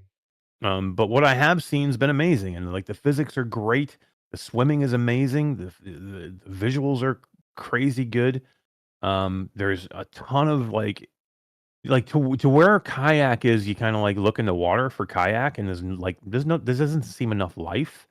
Here, it's the opposite. There's life everywhere. There's like Yeah. fish everywhere, and there's crabs, and there's like little clams that you go to grab, and they like scuttle across the bottom of the water to try and get away from you. And then there's the whole exploration part of it, trying to find the different things, That's the whole fun in of the it for different me. environments. Like Yeah. obviously it's beautiful, and it's fun to just look around. But I mean, after you stay underwater for a while, I mean, everything starts looking pretty similar. Mm. For me, I enjoy looking for the coins and looking for the discs and the keys. And the reason why you're looking for all of this stuff, it isn't just collectibles. This all of the stuff you're looking for unlocks things. You find the discs, it unlocks new levels. You find a key, you can take that key and open up a chest and unlock a new item in the store. And then when you find the coins, you can use those coins to buy things in the store. And what these new things in the store allow you to do is they allow you to become a better swimmer. They allow you to stay underwater longer or swim more easily, and this will unlock new parts of the map. Things you would have previously drowned, trying to make your way through. Now all of a sudden you're upgraded enough that you can stay down there and explore these little nooks and crannies of the underwater levels. Um, so for me, it's all about the exploration here, and you know, I didn't love it, but I enjoyed my time in there. This is something I could see myself going in from time to time and spending, 30, 45 minutes at a time exploring and progressing. Um, Cou yeah, Couple of things for me though, like where I thought they missed. Um, I wanna like, especially when you get down to the bottom and you're like on the sand and you're like finding coins and stuff. Like, I want to be able to move the like take my hand and pull, brush sand that aside. makes sense, right? Right? Like, I feel like I wanna, like, dig for treasure a little bit down there and, like, see something sticking out of the ground and, like, what is that? Or out of the sand, I mean, and, like, start pulling some of that sand away or being able to move a rock, see something and be able to, like, push a rock over and then, like, move the sand. Like, there's a little bit of, like, archaeologist in me that I just wanna start digging a little bit Well, and kinda, like, having. even if they don't let you do stuff like that, when you pick up a coin from the bottom, there should Mm, be like a little cloud of sand that comes up yeah. as you pluck it up, right? It seems like they spent so much attention to detail on like the water effects that they kind of forgot about all the other things in there, right? Yeah, or, like, let me actually pick the coin up, right? Like, I like, Right. the whole idea of, like, you put your hand over it and you grab it and it just disappears. Like, I wanna be able to Bing. put my hand, yeah, I wanna be able to put my hand down there and, like, grab the coin and, like, have the sand fall away. So, and I mean, I guess it, that's probably not easy to do. I'm not saying it's easy, it's just saying, like, you went all that way and then you needed a little bit more like that, and just and not that it takes anything away from the game, it's just little extras, like, that would be crazy. It would be like that would bring the experience up for me, like, to another level, and maybe they do that at some point. Maybe they make, like, a dredging thing where you can go down with, like, a dredge and, like, mine for gold. I mean, that would be cool, or dig for, like, you're down in some of these cave areas, like, what if you found a sunken treasure ship and you started, like, being able to, like, move Yes. sand aside and find, gold or, like, statues or whatever. I think it would be You could have cool. made a game just out of that, just Hell yeah. like a treasure recovery game, right? Where you go examine Mhm. shipwrecks and try to see how much you can come back out with before you have to leave or whatever. Um, Definitely. I found the manual swimming controls to be good, not great. They were a little bit frustrating trying to swim with your hands in this game. Definitely not as good as Freediver Triton Down from Archaeact a few years back. But luckily, the first two unlocks of the game are things that allow you to use more gamepad style controls to swim. So the first unlock allows you to use the left analog stick to go up and down in the water, and the second unlock allows you to press the right trigger in to propel yourself through the water. So once I had that stuff unlocked and I did enable smooth turning in the options, I could use complete gamepad style controls in it. And after that, it was great. Like I wasn't struggling to move around anymore. Like I picked up the controls really easy and kind of enjoyed it a lot better after that. Yep. I did not switch that over, but, um, yeah, I'll definitely do that Yeah, it once I helps. unlock. I didn't unlock. I unlocked some stuff in the demo I played. Played the demo like a long time ago. I didn't play enough through it today to, like, unlock that much stuff. Yeah, I've played it for a little while. I unlocked all this stuff in the first little area there, the one that was Mm, yeah, the yeah. demo. You just have to take the trick is because you can unlock the next level pretty quick. Mhm. If I had just moved on at that point, I would have never unlocked any of this stuff. I stayed and found Found all like the 25 coins. coins or something. Yeah, Mhm. and I unlocked the chest in that level as well. But yeah, very good. Definitely a better time than kayak. It's kayak less VR, I would call it. um, Kayak mo- light? mo- Kayak yeah, less light? Yeah. but it's beautiful. This is something that you want to put people in. I put my daughter in it today just to go, show her what 2020 VR looks like, and she was wowed by it. So, Mm. Pretty good one to put her in, for sure. yep, yeah, really good one. we move along to the Steam VR version of the Exit 8 VR. So this was a somewhat viral flat game that was adapted to MetaQuest a couple of months back, and now I think this is from My Dearest. By the way, shout out My Dearest for giving us review access. And now it makes its way to Steam. This isn't a very long game, Eric. There's not a not a lot of game here. It's a fairly simple concept. You're walking one way in a loop, the same thing over and over again. When you notice something different, you turn around and go the other way. If you keep going when you notice something different, then you're going to die. And there's lots of creepy things going on in here, lots of weird, like Asian style horror going on at certain points in this game. I really enjoyed it. Like it's not very long. It is somewhat challenging because sometimes the changes are very subtle, and you really have to keep your eyes peeled to notice them. But I love the weird, creepy vibe of this game, and it got a pretty good resolution bump, and it looks better on Steam than it did on Quest, and it wasn't a bad looking game on Quest. Yeah, it was okay. It was good, and definitely has a bump here for Steam. I get in and played for a little while today. I'm just not a fan of this game. I just can't. It's and if you're gonna play it, like go play it on Steam because it does look better. I'm just not a fan. Like it's not enough here for me, and it's definitely got some weird vibes to it, but it never scares me. Like I never. I don't know. It's a horror game without horror for me. It's like it's more creepy, I guess, but Yeah, not it's even that creepy. for me. I mean, Yeah. there's a couple. I think there's a couple of them that are a little would be a little scary to someone who's not accustomed to VR horror. Most of it's Yeah. just like absurdly weird and creepy. Again, it's got a very Asian vibe to it, right? Like Yeah. like for example, you're walking down this hallway. Every time you walk down it, this guy's walking by you. The guy looks just like Alvin Wayne Braylon, by the way. Did you notice that? I do Um, love Alvin. He's a good dude. um, but anyway, like you'll walk down the same thing 5 times in a row, and the guy just walks right by you. The sixth time, he's still walking right by you, but he's locking eyes with you, Mm, and he's just looking at you. It's that type of stuff, just stuff that'll weird you out. Or you'll notice there's posters on the wall, and something like really weird and um, creepy will be drawn on one of the posters if you stop and look at it. You can see some of the things from this trailer here. Um, but yeah, I mean, I don't love it. I'm not going to sit here and call it game of the month or anything, but I definitely think it deserved a mention. oh yeah. And yeah, I enjoyed my time in it.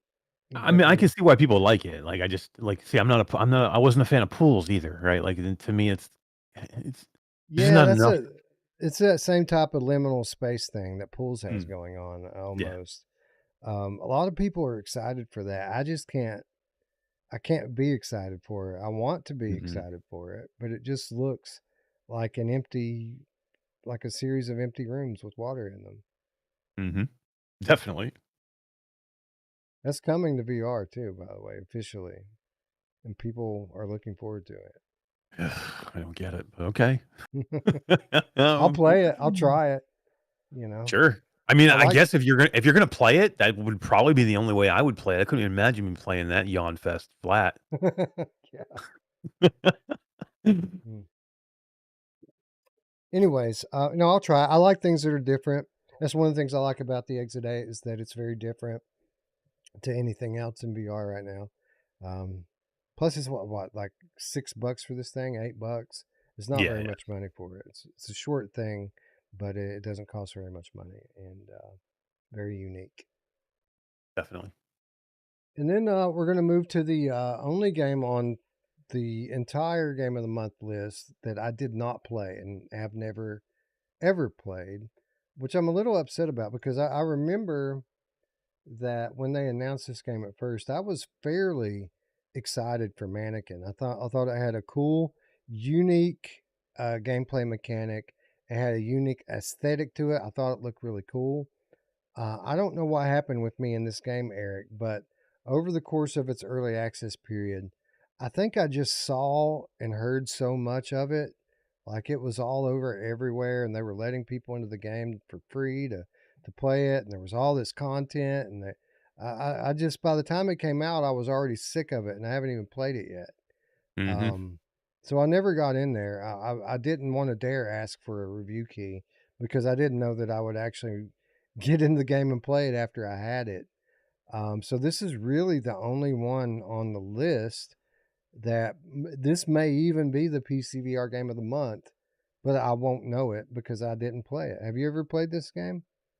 Yeah, Mannequin. Yeah, I've played a ton of it. Well, I tell us played this about it. game.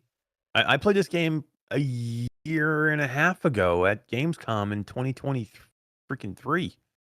That's how long it's been like going on for this game, and it's a really cool concept. I mean, if you're gonna have these kind of hide and seek type games, these what it is that's here is really cool, and you can get a lot of different. You can have a lot of different scenarios in this game. So basically, if you haven't played it before, it's you're like these secret agents against aliens, and you're trying to basically figure out as a secret agent, you have different weapons and gadgets that you can use to either kill the aliens or at least find them. um, and the aliens are mimics, and they can become what looks like a mannequin. So what happens is basically there's a site, and all of the people there have become frozen. So what happens, and they look like mannequins. Well, these agents have come in to find these aliens that froze everybody, and then the aliens can like disguise themselves as anybody that's in the scene as a mannequin. They just have to stand still. So as the player, you have to stand perfectly still when you're a mannequin, and then if like they walk by you or something, you can kill them. You can kill the agent. The whole idea is you need as an alien, you need to get to this main center of the room where there's like a generator, and you need to shut down the generator or something like that. But basically, it's all about trying to figure out who the aliens are, and then making sure that you kill them if you're the agent, and if you're the alien, you're trying to get through this. So it's a lot of like working together as a team. Like if you're the agents, each person has a different gadget that you can use, has a weapon, has a gadget that you can use to figure them out. You can close and open doors. You can like you have these like area effects where where you can throw something down. If the alien kind of walks through that, they'll know where they are, and you can go find them.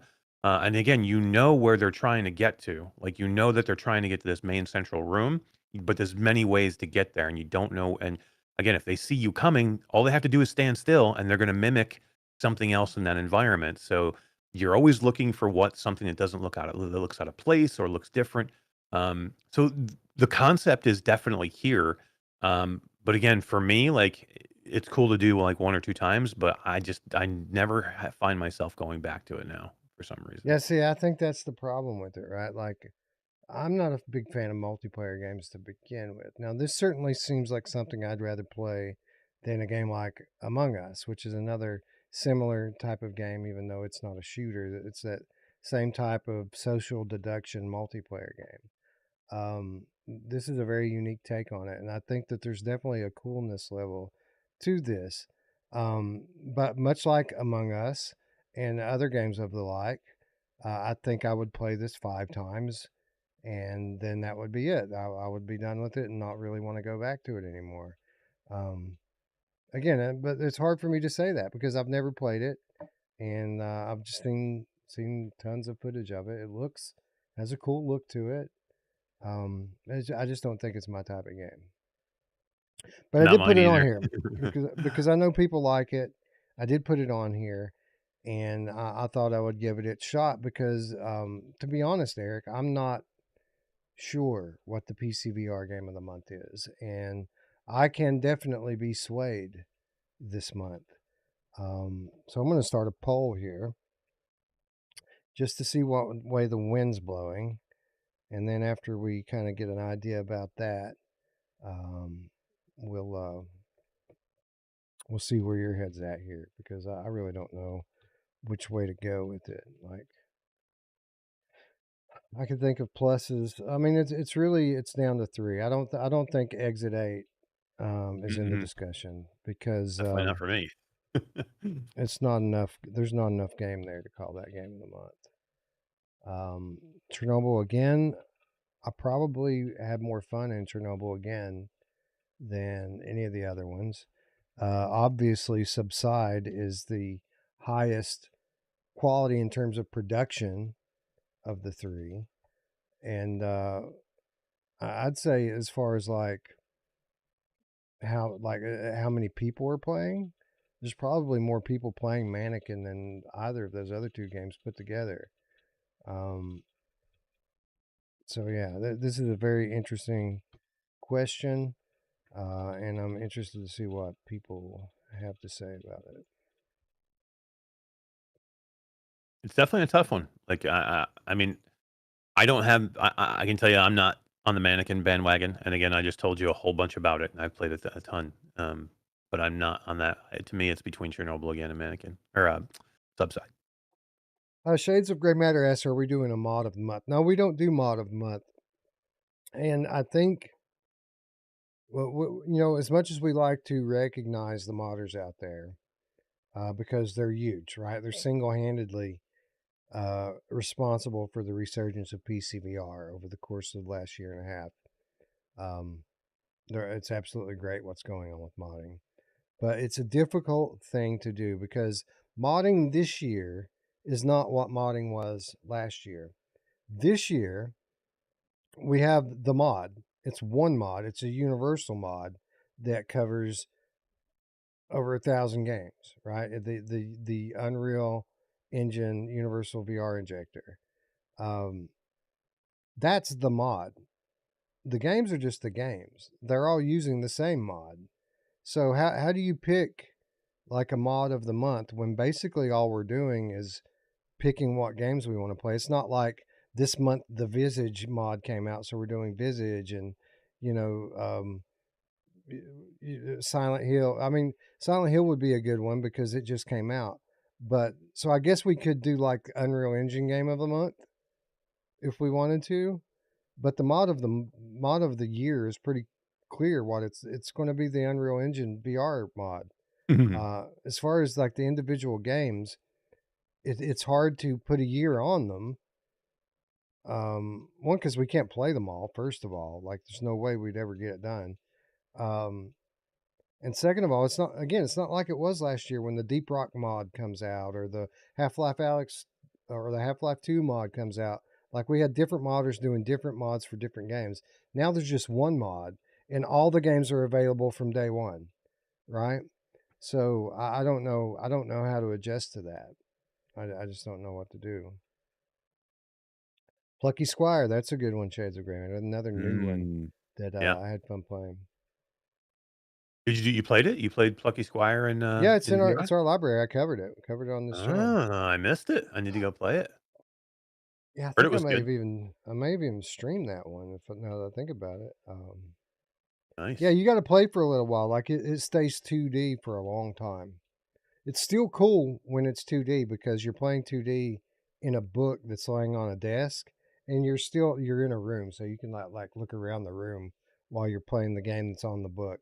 Um, but eventually, magic happens and you break free from the book and the characters get loose in the room. And that's when it's really cool to be playing in VR. But no, it's awesome. It's awesome. I definitely recommend checking it out. Anyway, last call for those of you in the chat who want to vote for PCVR Game of the Month. I would say that your opinion is going to hold um, a very strong sway on which way we go with this one.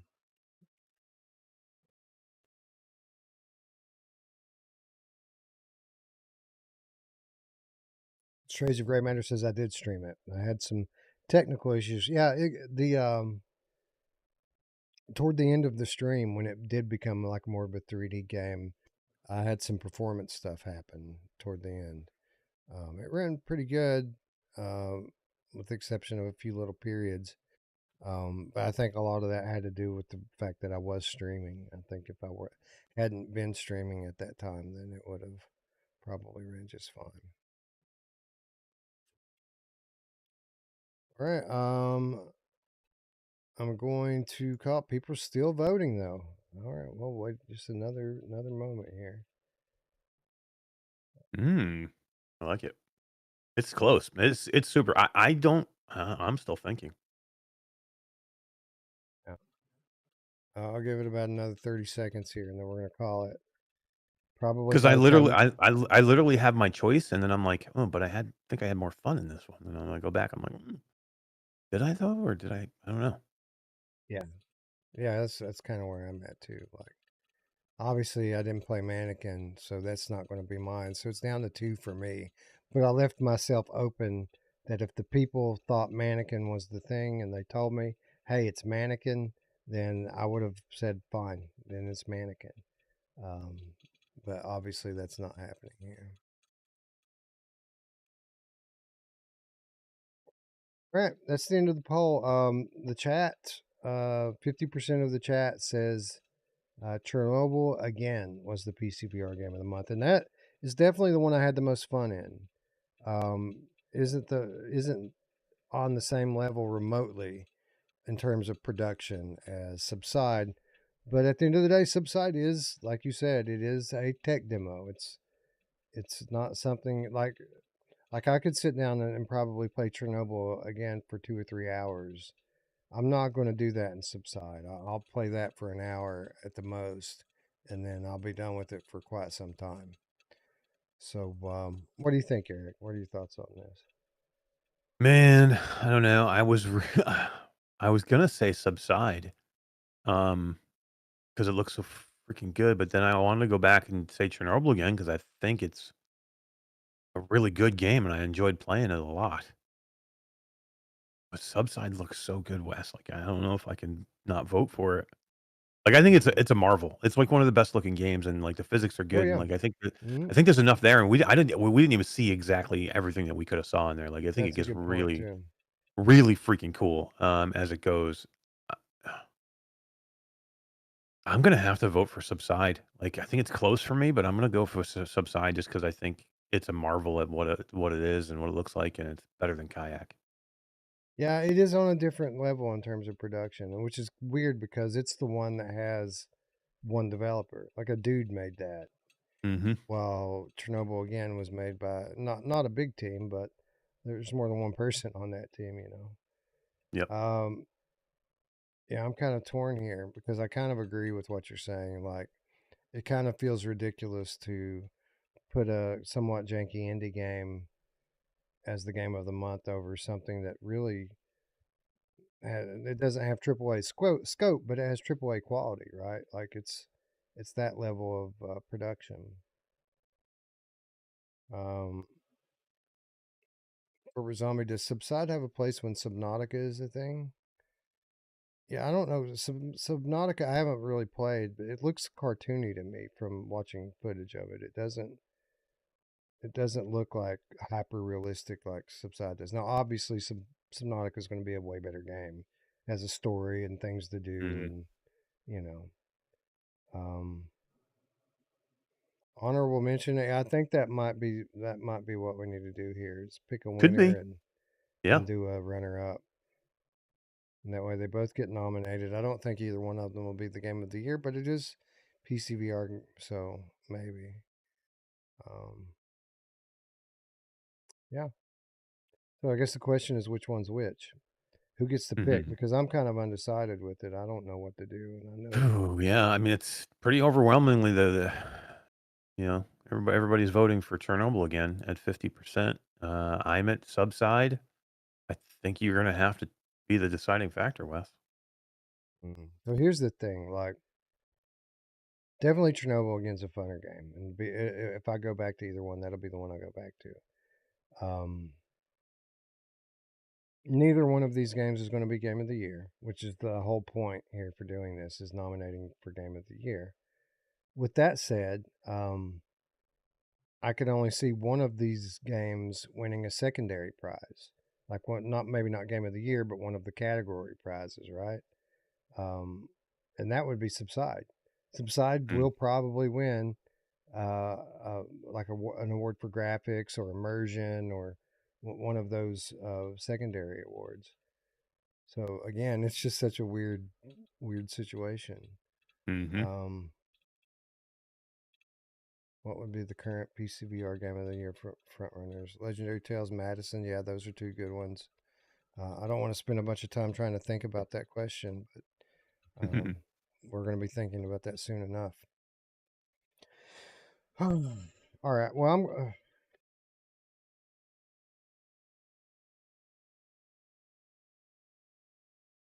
gonna Tough. go I'm gonna go with the more fun game, and I'm gonna go with the chat here, and I'm gonna call Chernobyl Again the game of the month this month, and we'll call Subside the runner up, which honestly it's the same thing. It's basically means it's a draw. But the chat seemed to be pretty happy with Chernobyl Again winning. And again, I don't think either one of them is going to be game of the year, so it really doesn't matter. Agreed. But we'll definitely revisit it during the conversation.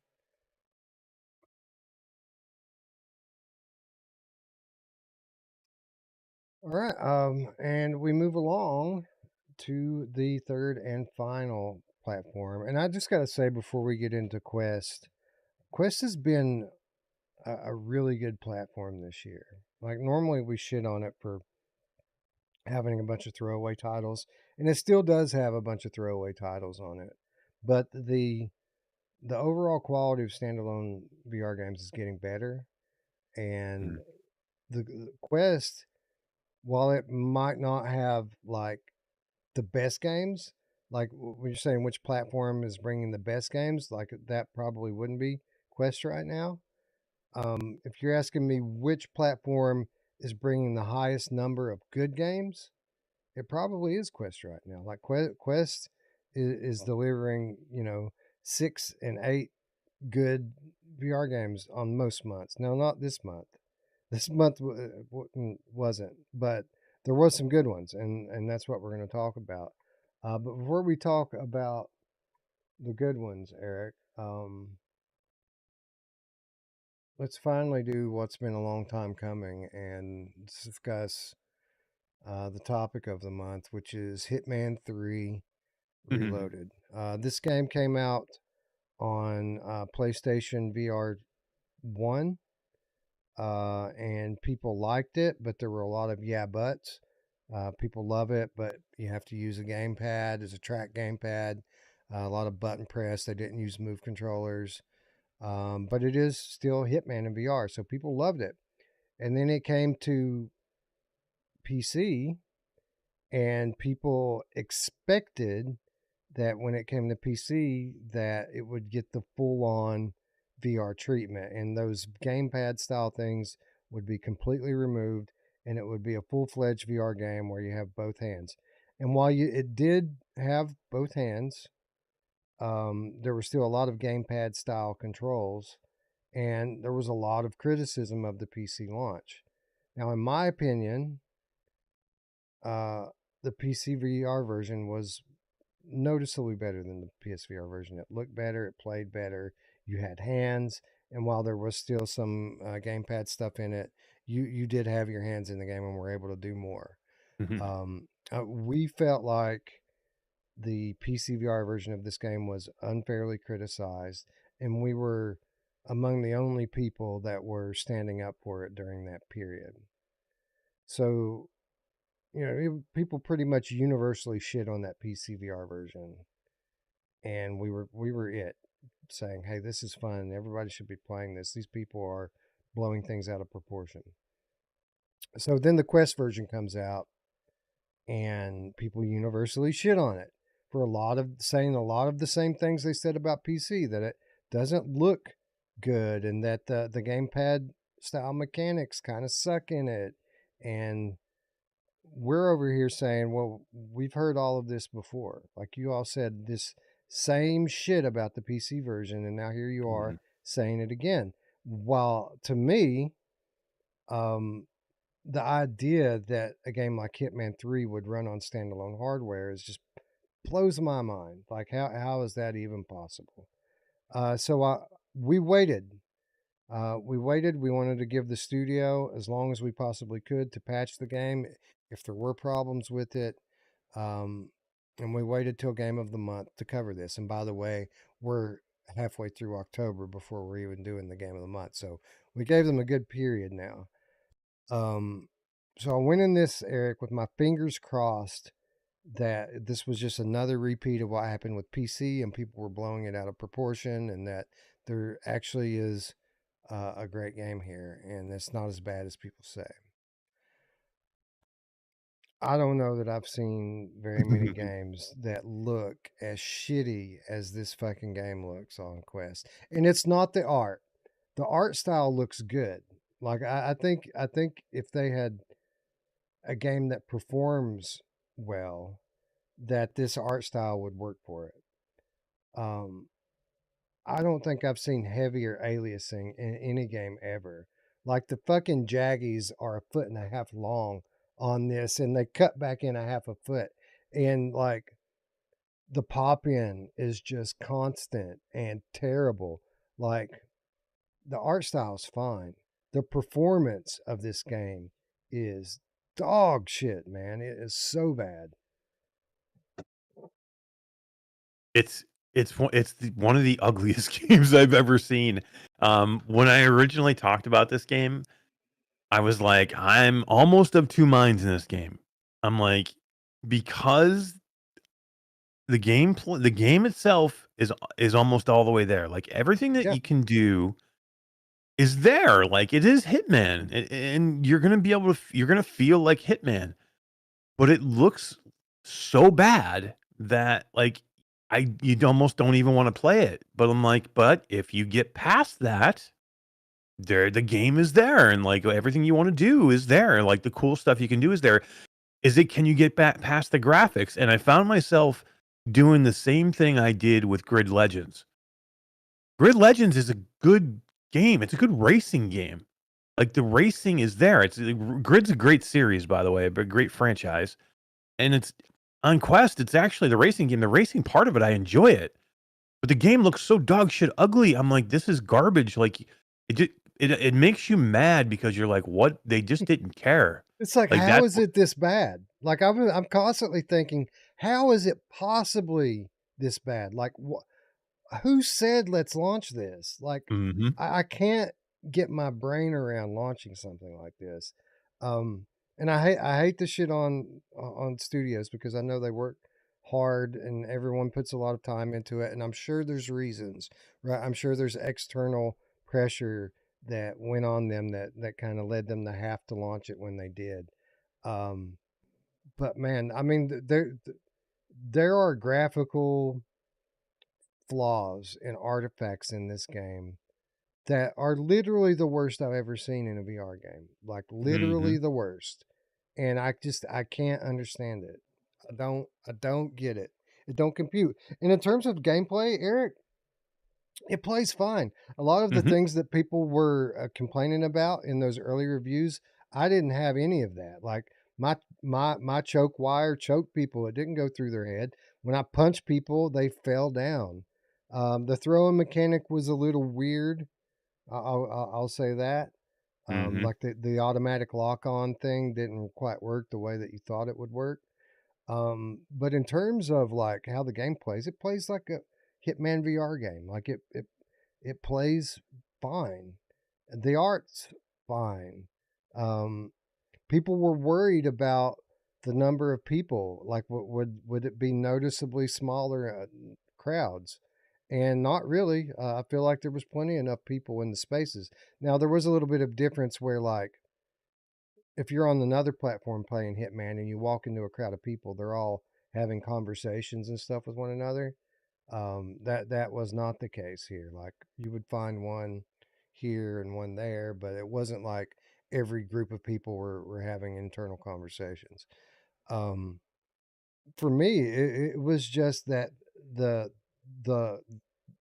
graphical flaws and the performance the bad performance was so bad that my immersion was just constantly being broken by it. It wasn't something I could ever get used to, and I tried. I played through like 3 or 4 levels of it, trying to get used to it, and just seeing if it would get better in the next one, and it just never did, man. It just I'm dumbfounded with the performance of this game on Quest 3. Like we know Yeah. what Quest 3 can do. Like if this was on Quest, like honestly, if this game had come out on like Quest 1 or early in Quest 2, I think we would have been a lot more forgiving of it. But in 2024 on Quest 3, we've seen what can be done on this hardware now. This Yep. is just it's mind-boggling. Yeah, and what I said this, I said very similar to the same thing when I reviewed it. If this had launched before the other 2 games launched, before Hitman PC, before Hitman PlayStation launched, we would or at least maybe right after. If it actually if it launched right after both of those games or at the same time, we would have applauded this game because we were like, wow, those other 2 are so freaking broken. I'm just happy they got it on the Quest in any way. It's a marvel that they got it on there. People would have been so pissed off at the other because they were already so pissed off at the other 2 that this one would have got a pass. The problem is this is a year later, and this is the worst version of the game that you can play now because they've actually worked and fixed the other 2 versions. They're better, and like you said before, we enjoyed the other 2 versions. This is a year later, a whole year more of development cycle on a better headset, and it's the worst way to play it now because of the visuals. So to me, that's where it doesn't get a pass. That's why Space Dentist says it's 2.7 on the store. 2.7 super harsh, man. Like, but it's almost deserving because the graphics look that bad. Like, if they were even a little bit better, you could see it. But like, again, 2.7 is harsh. The game is here. I almost want to give them a little bit of a pass. I mean, but it looks so freaking bad. Like, if Yeah, they just made that's it a the little sad bit thing. better. That's the sad thing because I feel like another 3 to 6 months of development on this game, and they would have nailed it. Mm-hmm. It's just not done yet because it does play good, and it is the whole game. It's there. Um, it's so graphically bad with the frame drops and the pop in and the worst aliasing I've ever seen in any game. Um, it's just your immersion's constantly being broken. Mm-hmm. Looper, the Underground Game Cat in the chat says, so does it look worse than on the trailers? 1,000% yes. The trailers don't look bad. The trailers look good. They're actually misrepresentative of what the product is in the game. Like it's night and day better on the trailers. Like again, this isn't about the art style. It isn't about the kind of cell shaded look that they went with. That actually works. And when they do the cut scenes that are on the little screen, that looks fine. It's when it goes into full VR and it's around you and everything like literally has jaggies that are this long and sticking out. It looks like you're looking at a roof from the side and like shingles are coming down. Like it's that bad. It's not just shimmer. It's like a fucking giant saw on the edge of every artifact in the game. It's incredibly bad. Um, They shouldn't have launched this game. they shouldn't Like, have launched it. All right. they should have. I mean, if they were looking at this and they were like, "Wow, this looks good. Let's get it out there," then they're insane. There's no way they had people testing this game. They had to know. I mean, this is something that you can't even internal testing. Like sometimes we deal with developers that don't play test. They play test their own games, and they get so used to working around the jank that they don't think about it anymore. And so when they Mm. play it, they're all like, "This is fine." And whereas if they had taken an external playtester and put in, they would have told them in 5 minutes, well, X, Y, and Z are wrong. And they would have been like, oh, yeah, that's right. We just kind of got used to working around that. There's no mistaking this. There's no getting used to it. There's no looking around it. Like it's everywhere on every level. And there's no way they didn't know. They knowingly brought this to the store for whatever reason, be it pressure from IO Interactive or pressure from Meta, or a lack of funds, or I don't. There's could have been a million things, but I would have flushed that money down the toilet before I took this to the fucking store. Even if Meta told me that it would be another year before we could launch, well, then it'll just be another year then. Because people, you saw how people reacted to it, obviously. Most people probably refunded this game. I'll probably refund this game. Um, yeah, man, it's just so bad. And I hate it because the gameplay's there. I just can't get immersed in it because it's not done. It's not a finished game. I can't disagree. I can't disagree. And how about the reverse of fortunes for the PSVR gamers, right? So, like, PSVR 2 gamers are wondering when the PSVR 1 games are going to get brought over, right? And then they see Quest is getting Hitman 3 when they've been waiting on it. And they're like, damn it, why is Quest getting it and we're not getting it? Then it launches on Quest and it's complete garbage and everyone's crapping on it. So people start laughing at that, you know, and then the entire trilogy gets announced for PSVR 2, but it's not just a port. It's going to be the ultimate version that people have been asking for years with full VR interactions and the whole 9 yards from IO Interactive. Um, so, wow, what a reverse of fortunes for them, huh? They go from the bottom depths It's of too hell bad. to the top of the mountain. Yeah. Looper, the Underground Game Cat says pressure from Meta, 100% for a reason I listed above. Do we know that this was funded by Meta? Because that's the only way Meta's giving you pressure. I'm just telling you right now, it doesn't work that way. Like I'm telling you, like unless Meta funded this title, so unless Meta was like, "Yep, we're going to pay for this title," then they have no pressure. They have no way to pressure you to do anything. It doesn't work that way.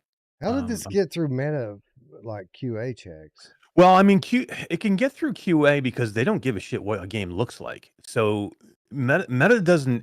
Their QA has nothing to do with visuals in any way. But it Basically, their drops Q. frames. It Well, that's regularly it, drops frames.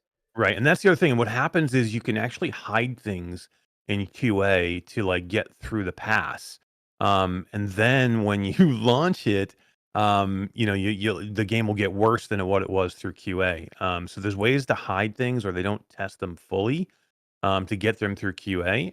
But they don't care. Like the visuals, they don't ever look at that. It's not a thing. It's just not a thing. Like controls, frame drops, black screen, any kind of like breaking in the game. UI doesn't work. Switching from menus if you get like a pause screen. I mean, anything that you can consider like either game breaking or at least where you'd have to shut the game down or restart it again. Those are things that will fail you in QA. The visuals just never. It's not even. It's not even a bar in QA. Like it's not even like okay, this is a part. They give you certain things that you have to pass, right? Like give a big checklist. Nowhere in there are visuals part of that. Like it's mainly about performance. And then UI, UX. There are specific VR checks that they have to do that you have to get through. But again, Meta doesn't control anything. Like I said, again, unless they have stake in the game, they can't tell you when you're going to do anything. Like so, No, if it's but not time, it's not time. Like unless they fund it, you can just wait. there's a You may couple of not get the things. date you want, but you have to wait. You can wait. There's a couple of things though. First of all, Meta funds a lot of games, and it never sees the light of day. People don't know how many games Meta funds. Um, Hundred Second of percent. all, while they won't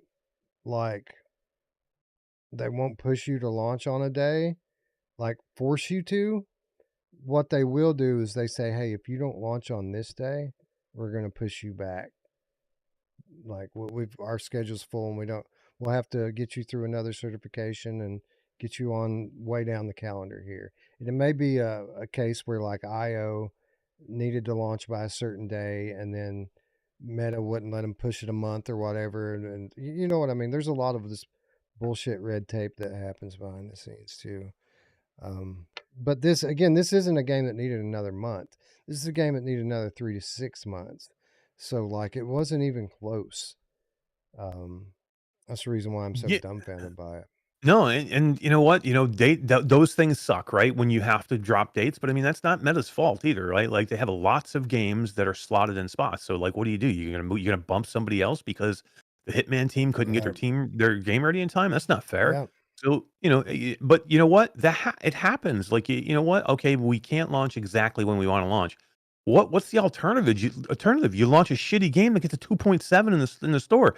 Like, I would rather launch in August, yes, which is like a complete no-no. I'd rather launch in August than launch a broken game that I get a 2.7 for. I mean, at least if the game is good, I launch in August. I got to wait till October before I really see some good sales numbers. But here, I mean, unless there's a complete comeback, like that, like a No Man's Sky comeback of fixing this game, there's no way they come back from a 2.7. no, no. And how many new VR gamers are going in and seeing Hitman on the store Hmm. and going in and going, "This is VR. I'm done. I'm selling my headset. Fuck this. Like this is not worth it." Yeah, Yeah, and again, it's a shame because the game is there. It's that good. Like pretty much the gameplay is going to be there. So if they had given it better graphics it deserved, or at least just a little bit more, I think it would have been a completely different story. It didn't have to be Hitman PC or Hitman PlayStation, but you can't give me the garbage that you gave me here. It looks worse than most Quest 2 games.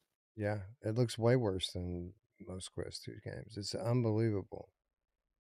Anyway, that's painful to talk about. I'm going to stop shitting on it. I know it's been shit on for 6 solid weeks now, but we couldn't just let a big title like this come and go without giving our thoughts on it. I was hopeful that it was like the PC version where people were being unfair to it, but unfortunately, that's not the case here. That's pretty accurate what people are saying about it. Backstorm VR with the $5 US. If you advertise a product and it's self beautiful and the final product is completely different, isn't that a lawsuit waiting to happen? It probably would be if you couldn't refund. Like you just got to ask for your money back here, and you get your money back. I mean, if it were something like Sony, like denying 1 million people their money back on a $30 game, then somebody would probably open up a class action suit for misleading advertisement. Yeah, well, yeah, they say, well, they give you a 2 hour window. Well, it don't take 2 hours, bro. It takes 5 minutes, and Seriously, you know. get into the tutorial level and see that jank mess that's in there. Yeah, it's crazy. Anyway, let's talk about some better games here. Just another quick mention that Chernobyl Again came out on all platforms. I heard that it was much worse on Quest than it was on PlayStation VR 2. Um, I added it in here simply because we enjoyed it so much on PC. But and it did come out on Quest. So if Quest is all you've got and you want to try this game out, it's there. Read the reviews before you buy it. Now, let's talk about another game that came out on multiple platforms. But this is the interesting thing, Eric. Metal Hellsinger VR came out on Quest in September and came out on the other platforms in October. So this is only a Quest nominee this month. I Mhm. actually played this first on PSVR 2. Um, and then last week, you were kind enough to get me a key for the Quest version. So I went in and checked it out. Um, I like this game, man. I think this is a fun game. Um, Obviously, the Quest version graphically is not on par with the PSVR version. The PSVR version looks notably better than the Quest version. But the Quest version don't look bad, and it plays at least as good, maybe even better on Quest. Like I played better, I did better on Quest, I did and the same. I had a It's so fun funny you say that. blast. Did was it? It So was you did better as well, huh?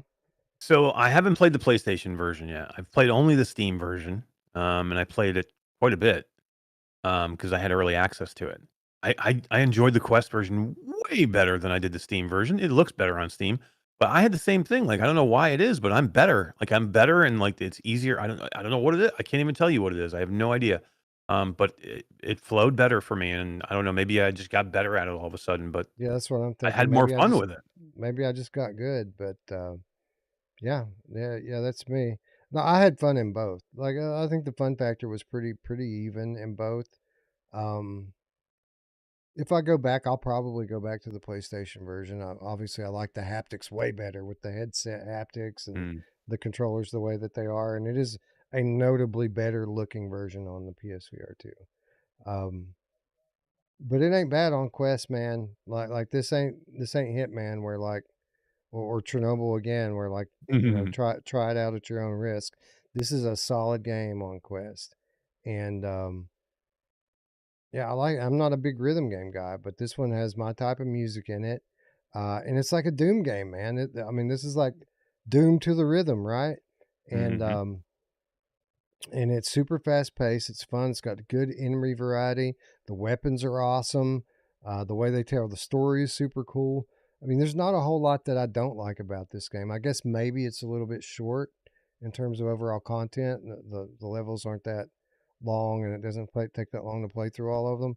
But a ton of replayability here, right? Like it's addictive gameplay, and there's leaderboards to chase, and a lot of like challenges and things to unlock here as well. Yeah, I love this game. It's just a ton of fun, and the music is so good. And um, I don't know. I like again, like I played this game flat, and I was like, it's an okay game, but just works better in VR for me. Like I don't know. There's just so much better about it. Like I don't think I'd want to play it flat. Like, but I'm digging it in VR, man. I really love it. But the music carries me on this like a lot. Like I found myself a lot of times, Wes, like getting through it, and I'm like, I just want to hear more music, and I'm like, okay, the gameplay's fun, but the music almost carries this entire game for me, like, the rhythm part of it, like, the shooting part, I'm like, "Okay, this is cool," and the guns are cool, but I'm like, if it didn't have the music, this would not be anywhere near a game that I would be that much into. I'll tell you how you can tell the music's good, even though we're not playing it right now. This is my footage from the Quest. Notice notice that it's constantly bouncing up and down. It's never just a still picture. It's because the whole time I'm playing, I'm sitting here doing this to the rhythm. I'm making sure that the trigger pulls Mm, are synced up with my head going down. Right. Um, mhm. it's really easy to get into these tracks, and I mean, look at some of these monsters, man. Like these things are insane hell beasts, and it's pretty visceral, intense gameplay too. Even though it's not like super bloody or anything, it's super fast paced, and when they come running in from all directions, it can get pretty intense. Yeah, it's fast paced. I mean, I do like it. Did you ever think the reticle it was a little bit obstructed? Like sometimes I'm like, I always find myself trying to get the beat and like like I can never see the reticle as good as I want to see it. I end up just actually going to the beat of the music and not even bothering with the reticle. Um, Yeah, I don't really look at the reticle. There's more than just the reticle that's a visual cue though. Like there are things in the level that flash, and then like every fourth or eighth beat there I forget what they call it. One of the beats is like a super special one that flashes green. Hmm. Um, those are very visible. So no, I don't really look at the reticle for rhythm. I just kind of I get into the music, and then I just kind of take in the whole picture and the flashing and the whole environment at the same time to kind of Right, supplement that. Um, yeah, the reticle. I mean, I use it for aiming, I guess, but right. um, not really for rhythm. But this is an excellent game. What did you think about the way that they told the story, like the cut scenes, like they're 2D cut scenes, but I thought it was super cool how they put them in that little theater thing there in the home area. Yeah, it was better. I mean, I thought they could have like just done it like you would see a normal port of a game, a flat game, where they just stick it on that flat little like screen in front of Yeah. you that's like locked to your face, which is it just sucks. But I think that in light of not doing it fully, which I really would have preferred, give me a full, complete VR cutscene then at that point. But if you're gonna do it, if you're not gonna do that, which I understand why they probably didn't, then I would definitely go with the way they did it because it is way better than having that like, just on a screen that's like Yeah. attached to your face, and I hate that when they do that. But I really want. I mean, like, to me, a lot of like what flat to VR does, like we don't ever want to do that. Like I want to like we're gonna do a cutscene, we're gonna do a fucking VR cutscene. It's gonna be a VR Right. cutscene. It's not gonna be on a screen in front of you. That's what porting does, like right. And in porting, that's why porting gets a bad word. Is like a bad word almost sometimes. Like give just give me don't make me feel like it's a flat game. I want to feel like it's a native VR game. You know what I It's mean? adaptation. Yeah. Yeah. Not a So port, an adaptation. right. But if you're gonna do it this way, like you said. This is if I you thought it have to was do it. cool. I would have liked for it to, because I mean, I get it. This is a port, Mhm. but I think they could have put like a 3D effect into it. Like you can keep your flat or your you know static cutscene, but you can give it a depth effect. Like we've seen people, you can do that with a shader, right? It's not super hard to do. And while it's not like perfect stereoscopic 3D, it can have that effect. Um, Notably, Bulletstorm did Mm. that recently. We checked out Bulletstorm, and that's how that was. Like they kept their cutscenes the way that they were before, but they added that Z adaptive 3D effect to it, and added to the game for me. I wish they would have done something like that here, but I like the presentation. Like even though the image was flat, they put 3D stuff all around it, and that kind of added to it for me. Yep. Agreed. Weapons were cool for the most part. The crossbow was cool. Like the shotgun was cool. I typically go to like rifles and revolvers. I could not reload the fucking revolver in this game for anything. Um, that sideways flick that it tells you to do just doesn't work for me. And I know that I'm doing it wrong, but I tried it a few different ways and it never would go back in. Did you struggle with the revolvers the way that I did? I don't think I did. No, I don't remember any particular issue with it. I did use them a lot too, so yeah, I don't think I did. No, I I didn't. wonder Yeah. what the fuck I'm doing wrong because I had the same problem on both versions of the game. Like it didn't work on PlayStation, it didn't work on Quest. It just And how were you doing the reload again? well, you press the button to kick the Mag. clip out, and then you have Yep. to flip it back to make the clip go in. And like with the other games, you go up and down with it, right? Mm. The other guns, you go up and down, and the clip goes in.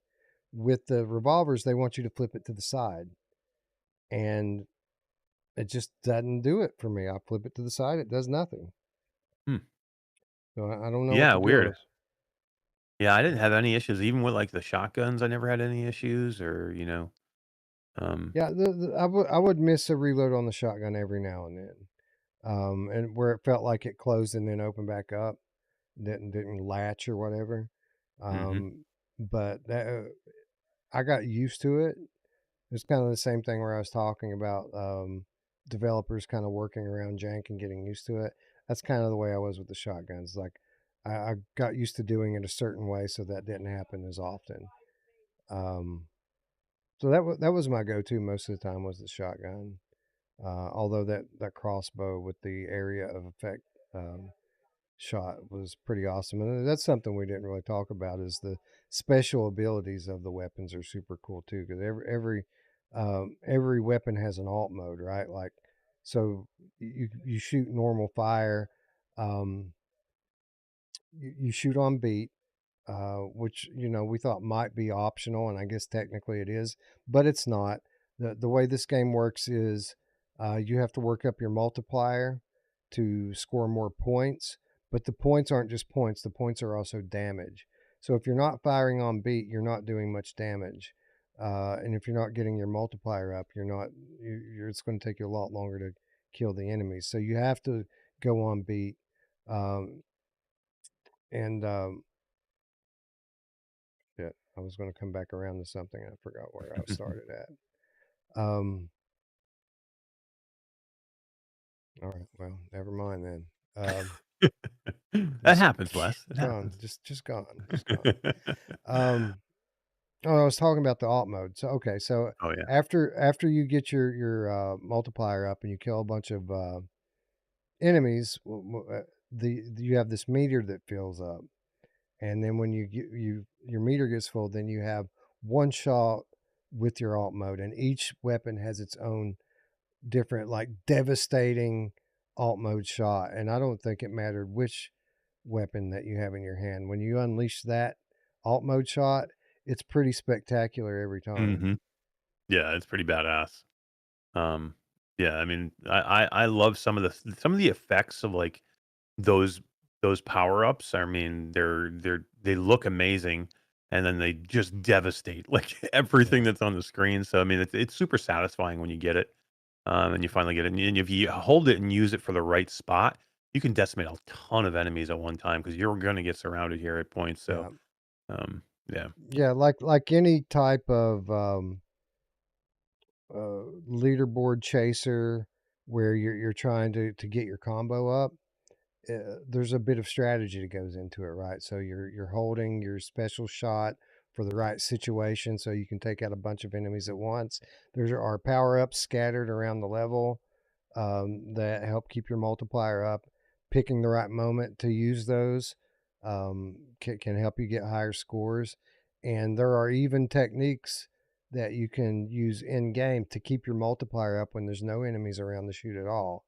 A number of different things that you can do to keep your multiplier up in an empty room where you won't go up to the next level, but you can maintain the level that you're on with no enemies to kill, which again helps tremendously as you get into the next room and trying to push your way up the leaderboard. Hmm. Um, but at the end of the day, man, I really enjoyed this game. I didn't expect it to be much more than an average game. Um, I thought it would be average at best, and I was pleasantly surprised. Like, I really enjoyed this game and had a lot of fun with it. So, yeah, I recommend this. I haven't played it on Steam, but I've played it on the other two platforms, and I can confidently say it doesn't matter which platform you're playing on. Yes, there are differences, and obviously everyone has their favorite VR platform. But I can say whatever that platform is, you should check this out. This is a fun game. Definitely, it's a really good game. The music is just killer, man. It's just like, I I mean, mean, I they don't know. got legit I guess artists. you, yeah, and I Legit. guess if you hate metal, then you're probably maybe you don't like it. But I don't know. It just works so well with the carnage of this type of like action. It's almost perfect. I don't know. Yeah, well, I mean, it's a Doom clone, first of Hmm. all, and Doom always had awesome music, even though Doom's music um, wasn't like known artists and like songs that you would know. Like Doom always had like crushing heavy metal music, and this game does too. But the difference is that you know these artists if you're a metalhead, and Hmm. maybe that's not the case with Doom. But we do have one more nominee, and I think with Hitman 3 being what it was and Chernobyl being what it was on Quest, it's going to come down to either Metal Hellsinger or Escaping Wonderland. Escaping Wonderland came out this month from Quartopia Studios in association with Beyond Frames. Shout out to Beyond Frames for providing a review copy of the game. Um, yeah, this is the unexpected follow up to Down the Rabbit Hole, which was a third person diorama style puzzle adventure that came out, I want to say early on in the Quest 2 era. And for what it's worth, I think we all agreed on this channel that it was an underrated title. Like, we all enjoyed Down the Rabbit Hole pretty well. And I can confidently say that this is a proper sequel to that game. It doesn't reinvent the wheel. It's still very much the same type of gameplay that Down the Rabbit Hole had, but there's a bit of a graphics bump. There's a bit of a bump with the puzzles. There's a definite bump with the environments, the characters, and the storytelling. It's a legit sequel to a really good game, and I really had a lot of fun with this. Yeah, I mean, it's such a good game. Like, I don't know, like, it's very much a lot of the same, it's a lot of the game it was before. It's not it's definitely different in certain ways, but I mean, it's if you love this, down the rabbit hole, you're gonna love this game. Like, you're gonna feel right at home, even though it's technically a different game. Um, but it's so good. Like, I don't know, there's such a good gameplay hook here, and then the way the virtual reality works with this, and you're able to like experience different perspective changes and move yourself around the environment and pull yourself in and look at the small details, the puzzles themselves. It's like it's like one of those games we're always looking for that has like everything in it. It has got a full complete package. It's like a lot. What you want here is all here. Um, you know who loves a full complete package? My mom! Yes, she does. That's all true. But what I think my favorite part of this whole thing might be is the production and the storytelling, because it very much feels like you're in like an older Disney production, like the type of Disney projects from when we were growing up, back before they. Never mind. I'm not going to throw that kind of shade at Disney. Everybody knows how evil Disney is now. But when we were growing up, Disney cartoons and Disney stories were magical, right? And they had magical characters that I had very unique, distinct personalities, and the characters were truly characters. And that's what I love about this is like the environments are fantastical, right? There has this real fantasy feel to it. Um, but when you get in and you start talking to some of these characters, whether they be animals or talking light bulbs, as we just saw on the screen here, they all have their own personalities, and it seems like something that would fit from when we were children. So maybe that's what it is. Maybe I'm feeling a bit nostalgic just for the style of storytelling that they have going on here.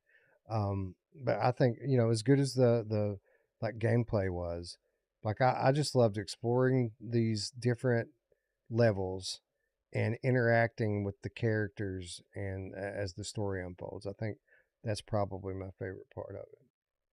Yeah, agreed. The story here for me is like a lot of there's so much going on with the story. Like there's there's mental health, and there's inflection, and like I don't know.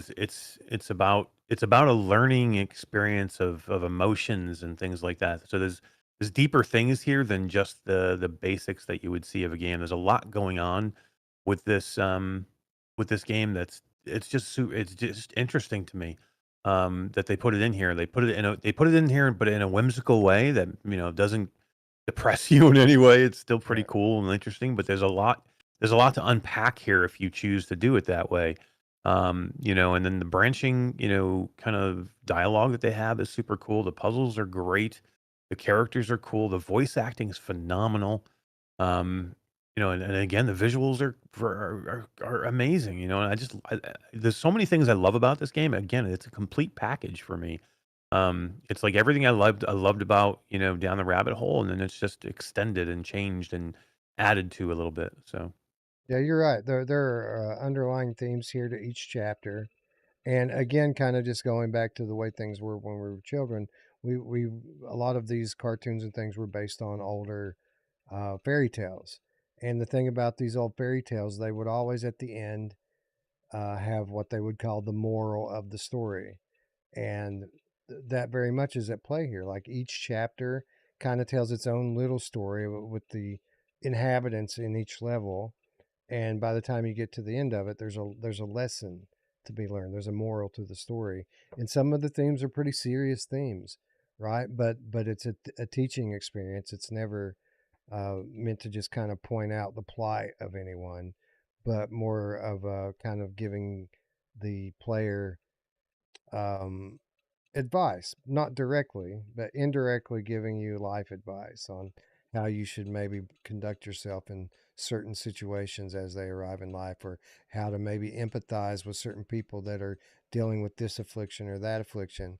Um, you're absolutely right. It definitely has that going on, and that's just a hallmark of good art, right? Obviously, these people at Cortopia are serious artists, and they must take a lot of pride in their work. I know I would if I were them. Definitely. Anyway, so the question is, what is the game of the month for Quest? Is it Escaping Wonderland or is it Metal Hellsinger? Now, I know what I think the game of the month is, but I'm going to ask the chat what they think the game of the month is. And then we'll. This is going to be interesting to me. Like, I want to know what the chat thinks, Me too. because I do know I know what Yeah, I do game that too. I do I'm too. voting And I for. don't know what you're going to say, but I know Hmm. what I'm going to say. I think I have an idea what you're going to say, but Let's see here.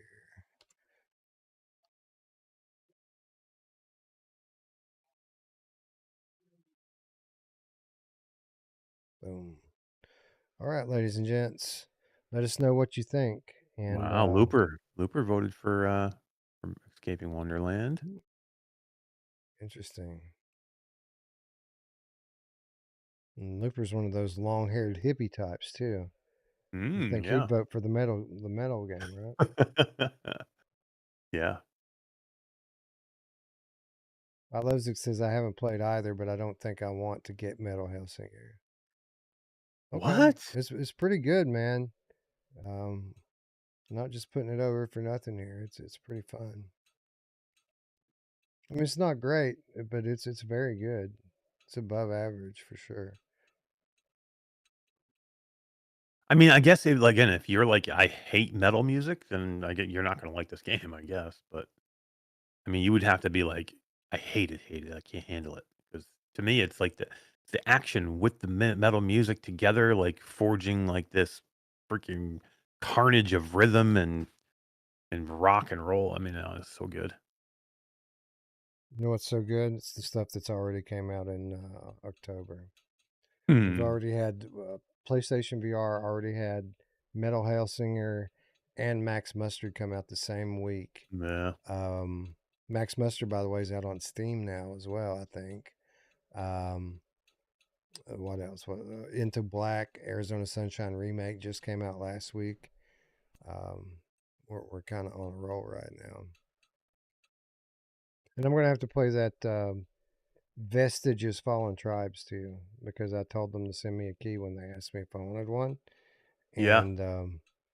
And they sent me one, and they've sent me like 10 follow-ups asking me when I'm going to cover it. So we're going to have to get to that one at some point. You know what that is? That Vestiges Fallen Tribe is like a tabletop RTS style game, kind of like Yep. a Vimeo thing. Yeah. I heard it was really, really good. So I would Did definitely you? like to Okay. cover it. Yeah. Cool. Yep. Cool. All right, just another minute here, ladies and gents. Be sure you're getting your vote in there. Get your vote in, peeps.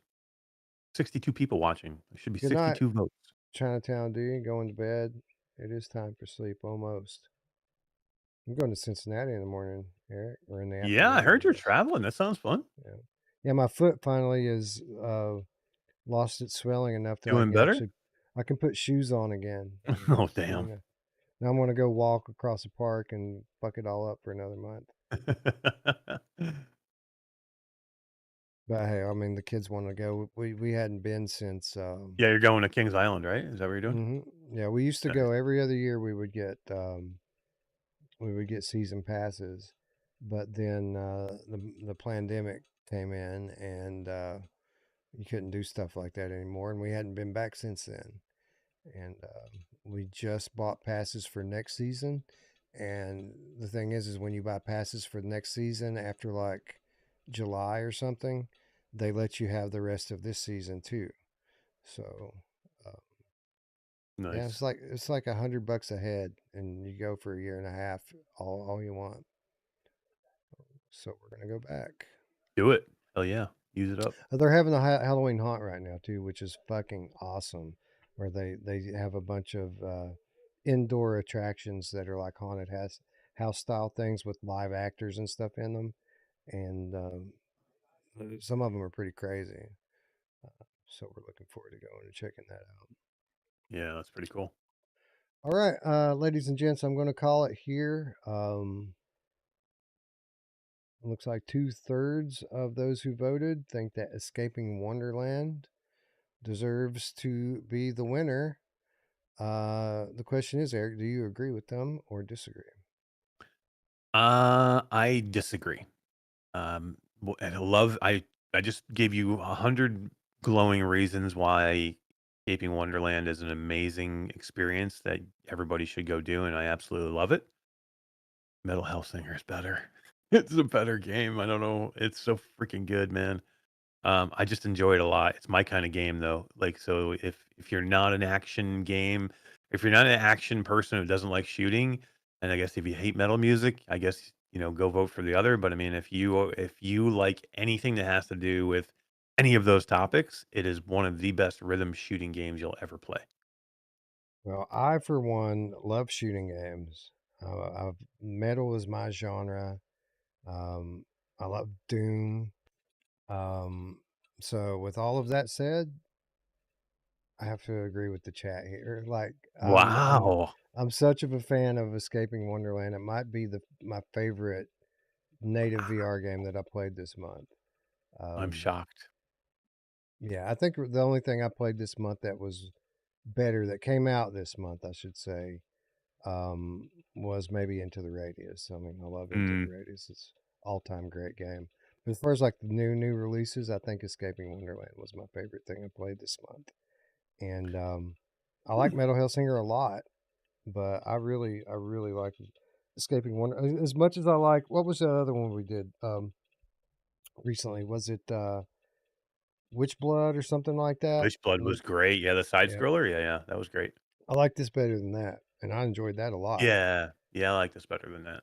This is I mean, and Witchblood's great, but this is better than Witchblood. It's got a Yeah. little bit This is just more element to it. such a high quality production to me. Like, but we don't see stuff like this in VR often. And when Yeah, we do, a lot of people kind of. I mean, this is on par with a game like Moss, that has that really high production.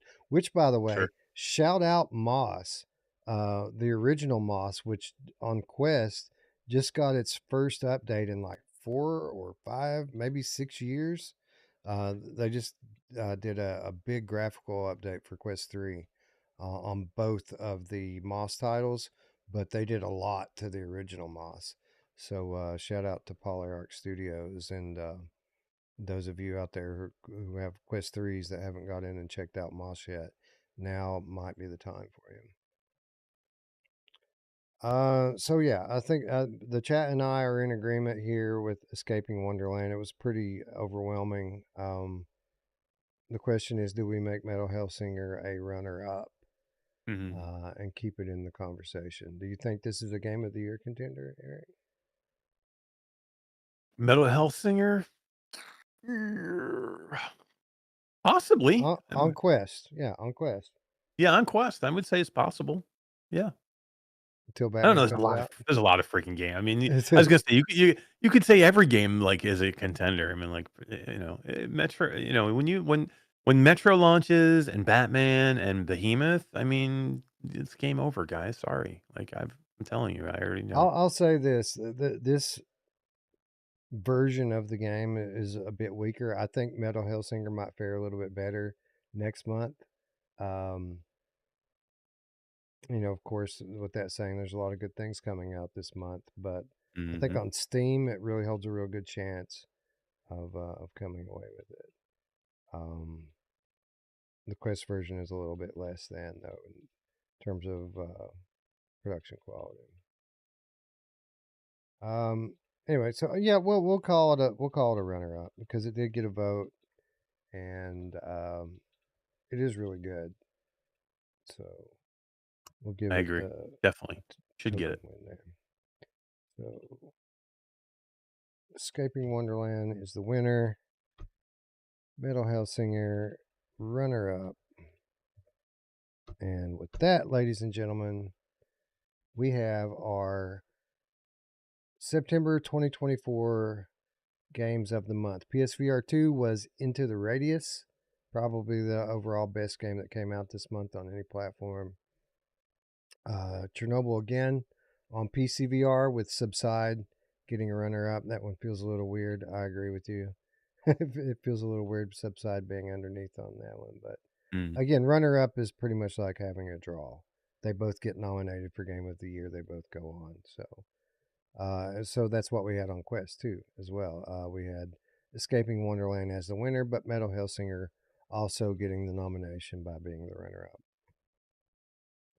And that, ladies and gentlemen, is that. So we did it. I didn't want to go 3 hours, and we haven't technically Both? gone 3 hours just yet, but we're getting there. But I appreciate you hanging in there with me, man. It's almost 3 a.m. Hell yeah. We're good to go Are now. you still on West Coast time? Does it feel like For, midnight, or does it feel for, like 3 a.m.? no, it feels like midnight. I mean, I lived on the West Coast for over, just around 3 months, man. So it's going to take me a week to get over the jet lag difference in time zones. So yeah, no, I'm Backstone good. Backstone VR says Batman next week hype. All this talk about Quest Game of the Year, and then Batman's coming out next week. I cannot wait to play Batman. You definitely cannot wait. I mean, I can't. Unfortunately, I can't say like literally. They're like, don't. But you can't. I can't say anything. You can't I can wait. I'm just tell. telling You you. don't I have mean, I don't know what you to say. I can't. you don't have to say anything, bro. You can see it. It's like that with Batman. It's like that with Metro too. They've shown us enough Metro this last month that you can hmm see it, man. There's no question that game is going to be fucking awesome, and I feel the same about Batman. There's just no way that can be bad. Knock on Definitely. wood. You're not going to be disappointed. I don't think. I don't think so I know, either. but I can't say. So we did it, Eric. We've got this behind us now, which means we Is that our can. last one? No, well, maybe. I mean, we might do one for October. We probably will do one for Yeah, October. I guess we have to, right? Because Yeah, October is included with Game of the Year, yeah. right? It's just November November is and too. December. No, November Always is November. too. Okay, But we don't have to necessarily. Again, this we don't do a simplifies show. the Yeah. nomination process. But we don't have to have a game of the month every month. Like I could have. We just took us 3 hours to do this show on top of all the prep that went into putting it together.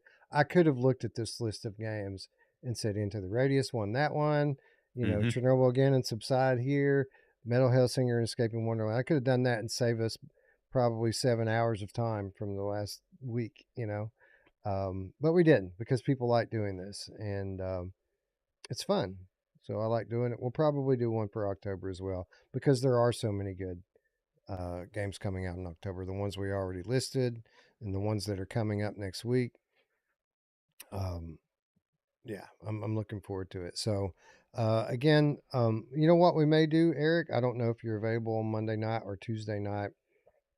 Instead of doing a numbered episode, because that's probably going to be hard to pull off after I get back in town and then get to work with all I've got going on at Impact this week.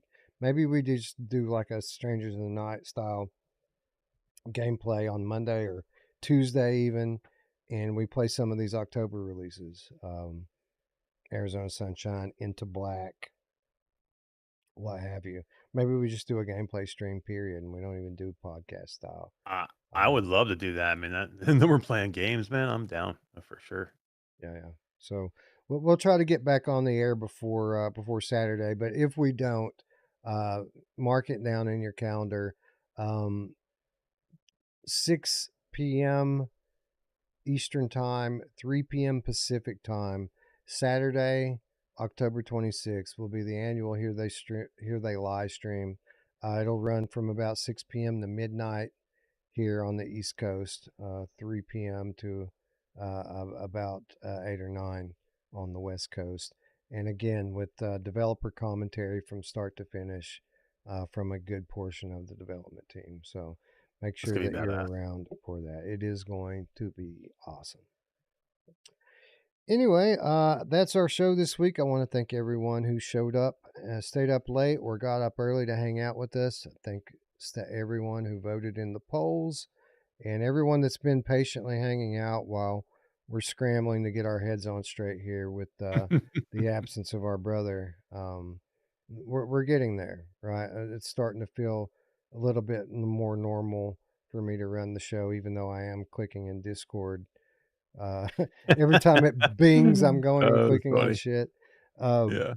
but besides that, thanks to everyone. Thanks to everyone on Patreon who's been super cool and patiently waiting. I haven't been interacting a whole lot with Patreon. I'm trying to give them some, exclusive content every now and then when I can.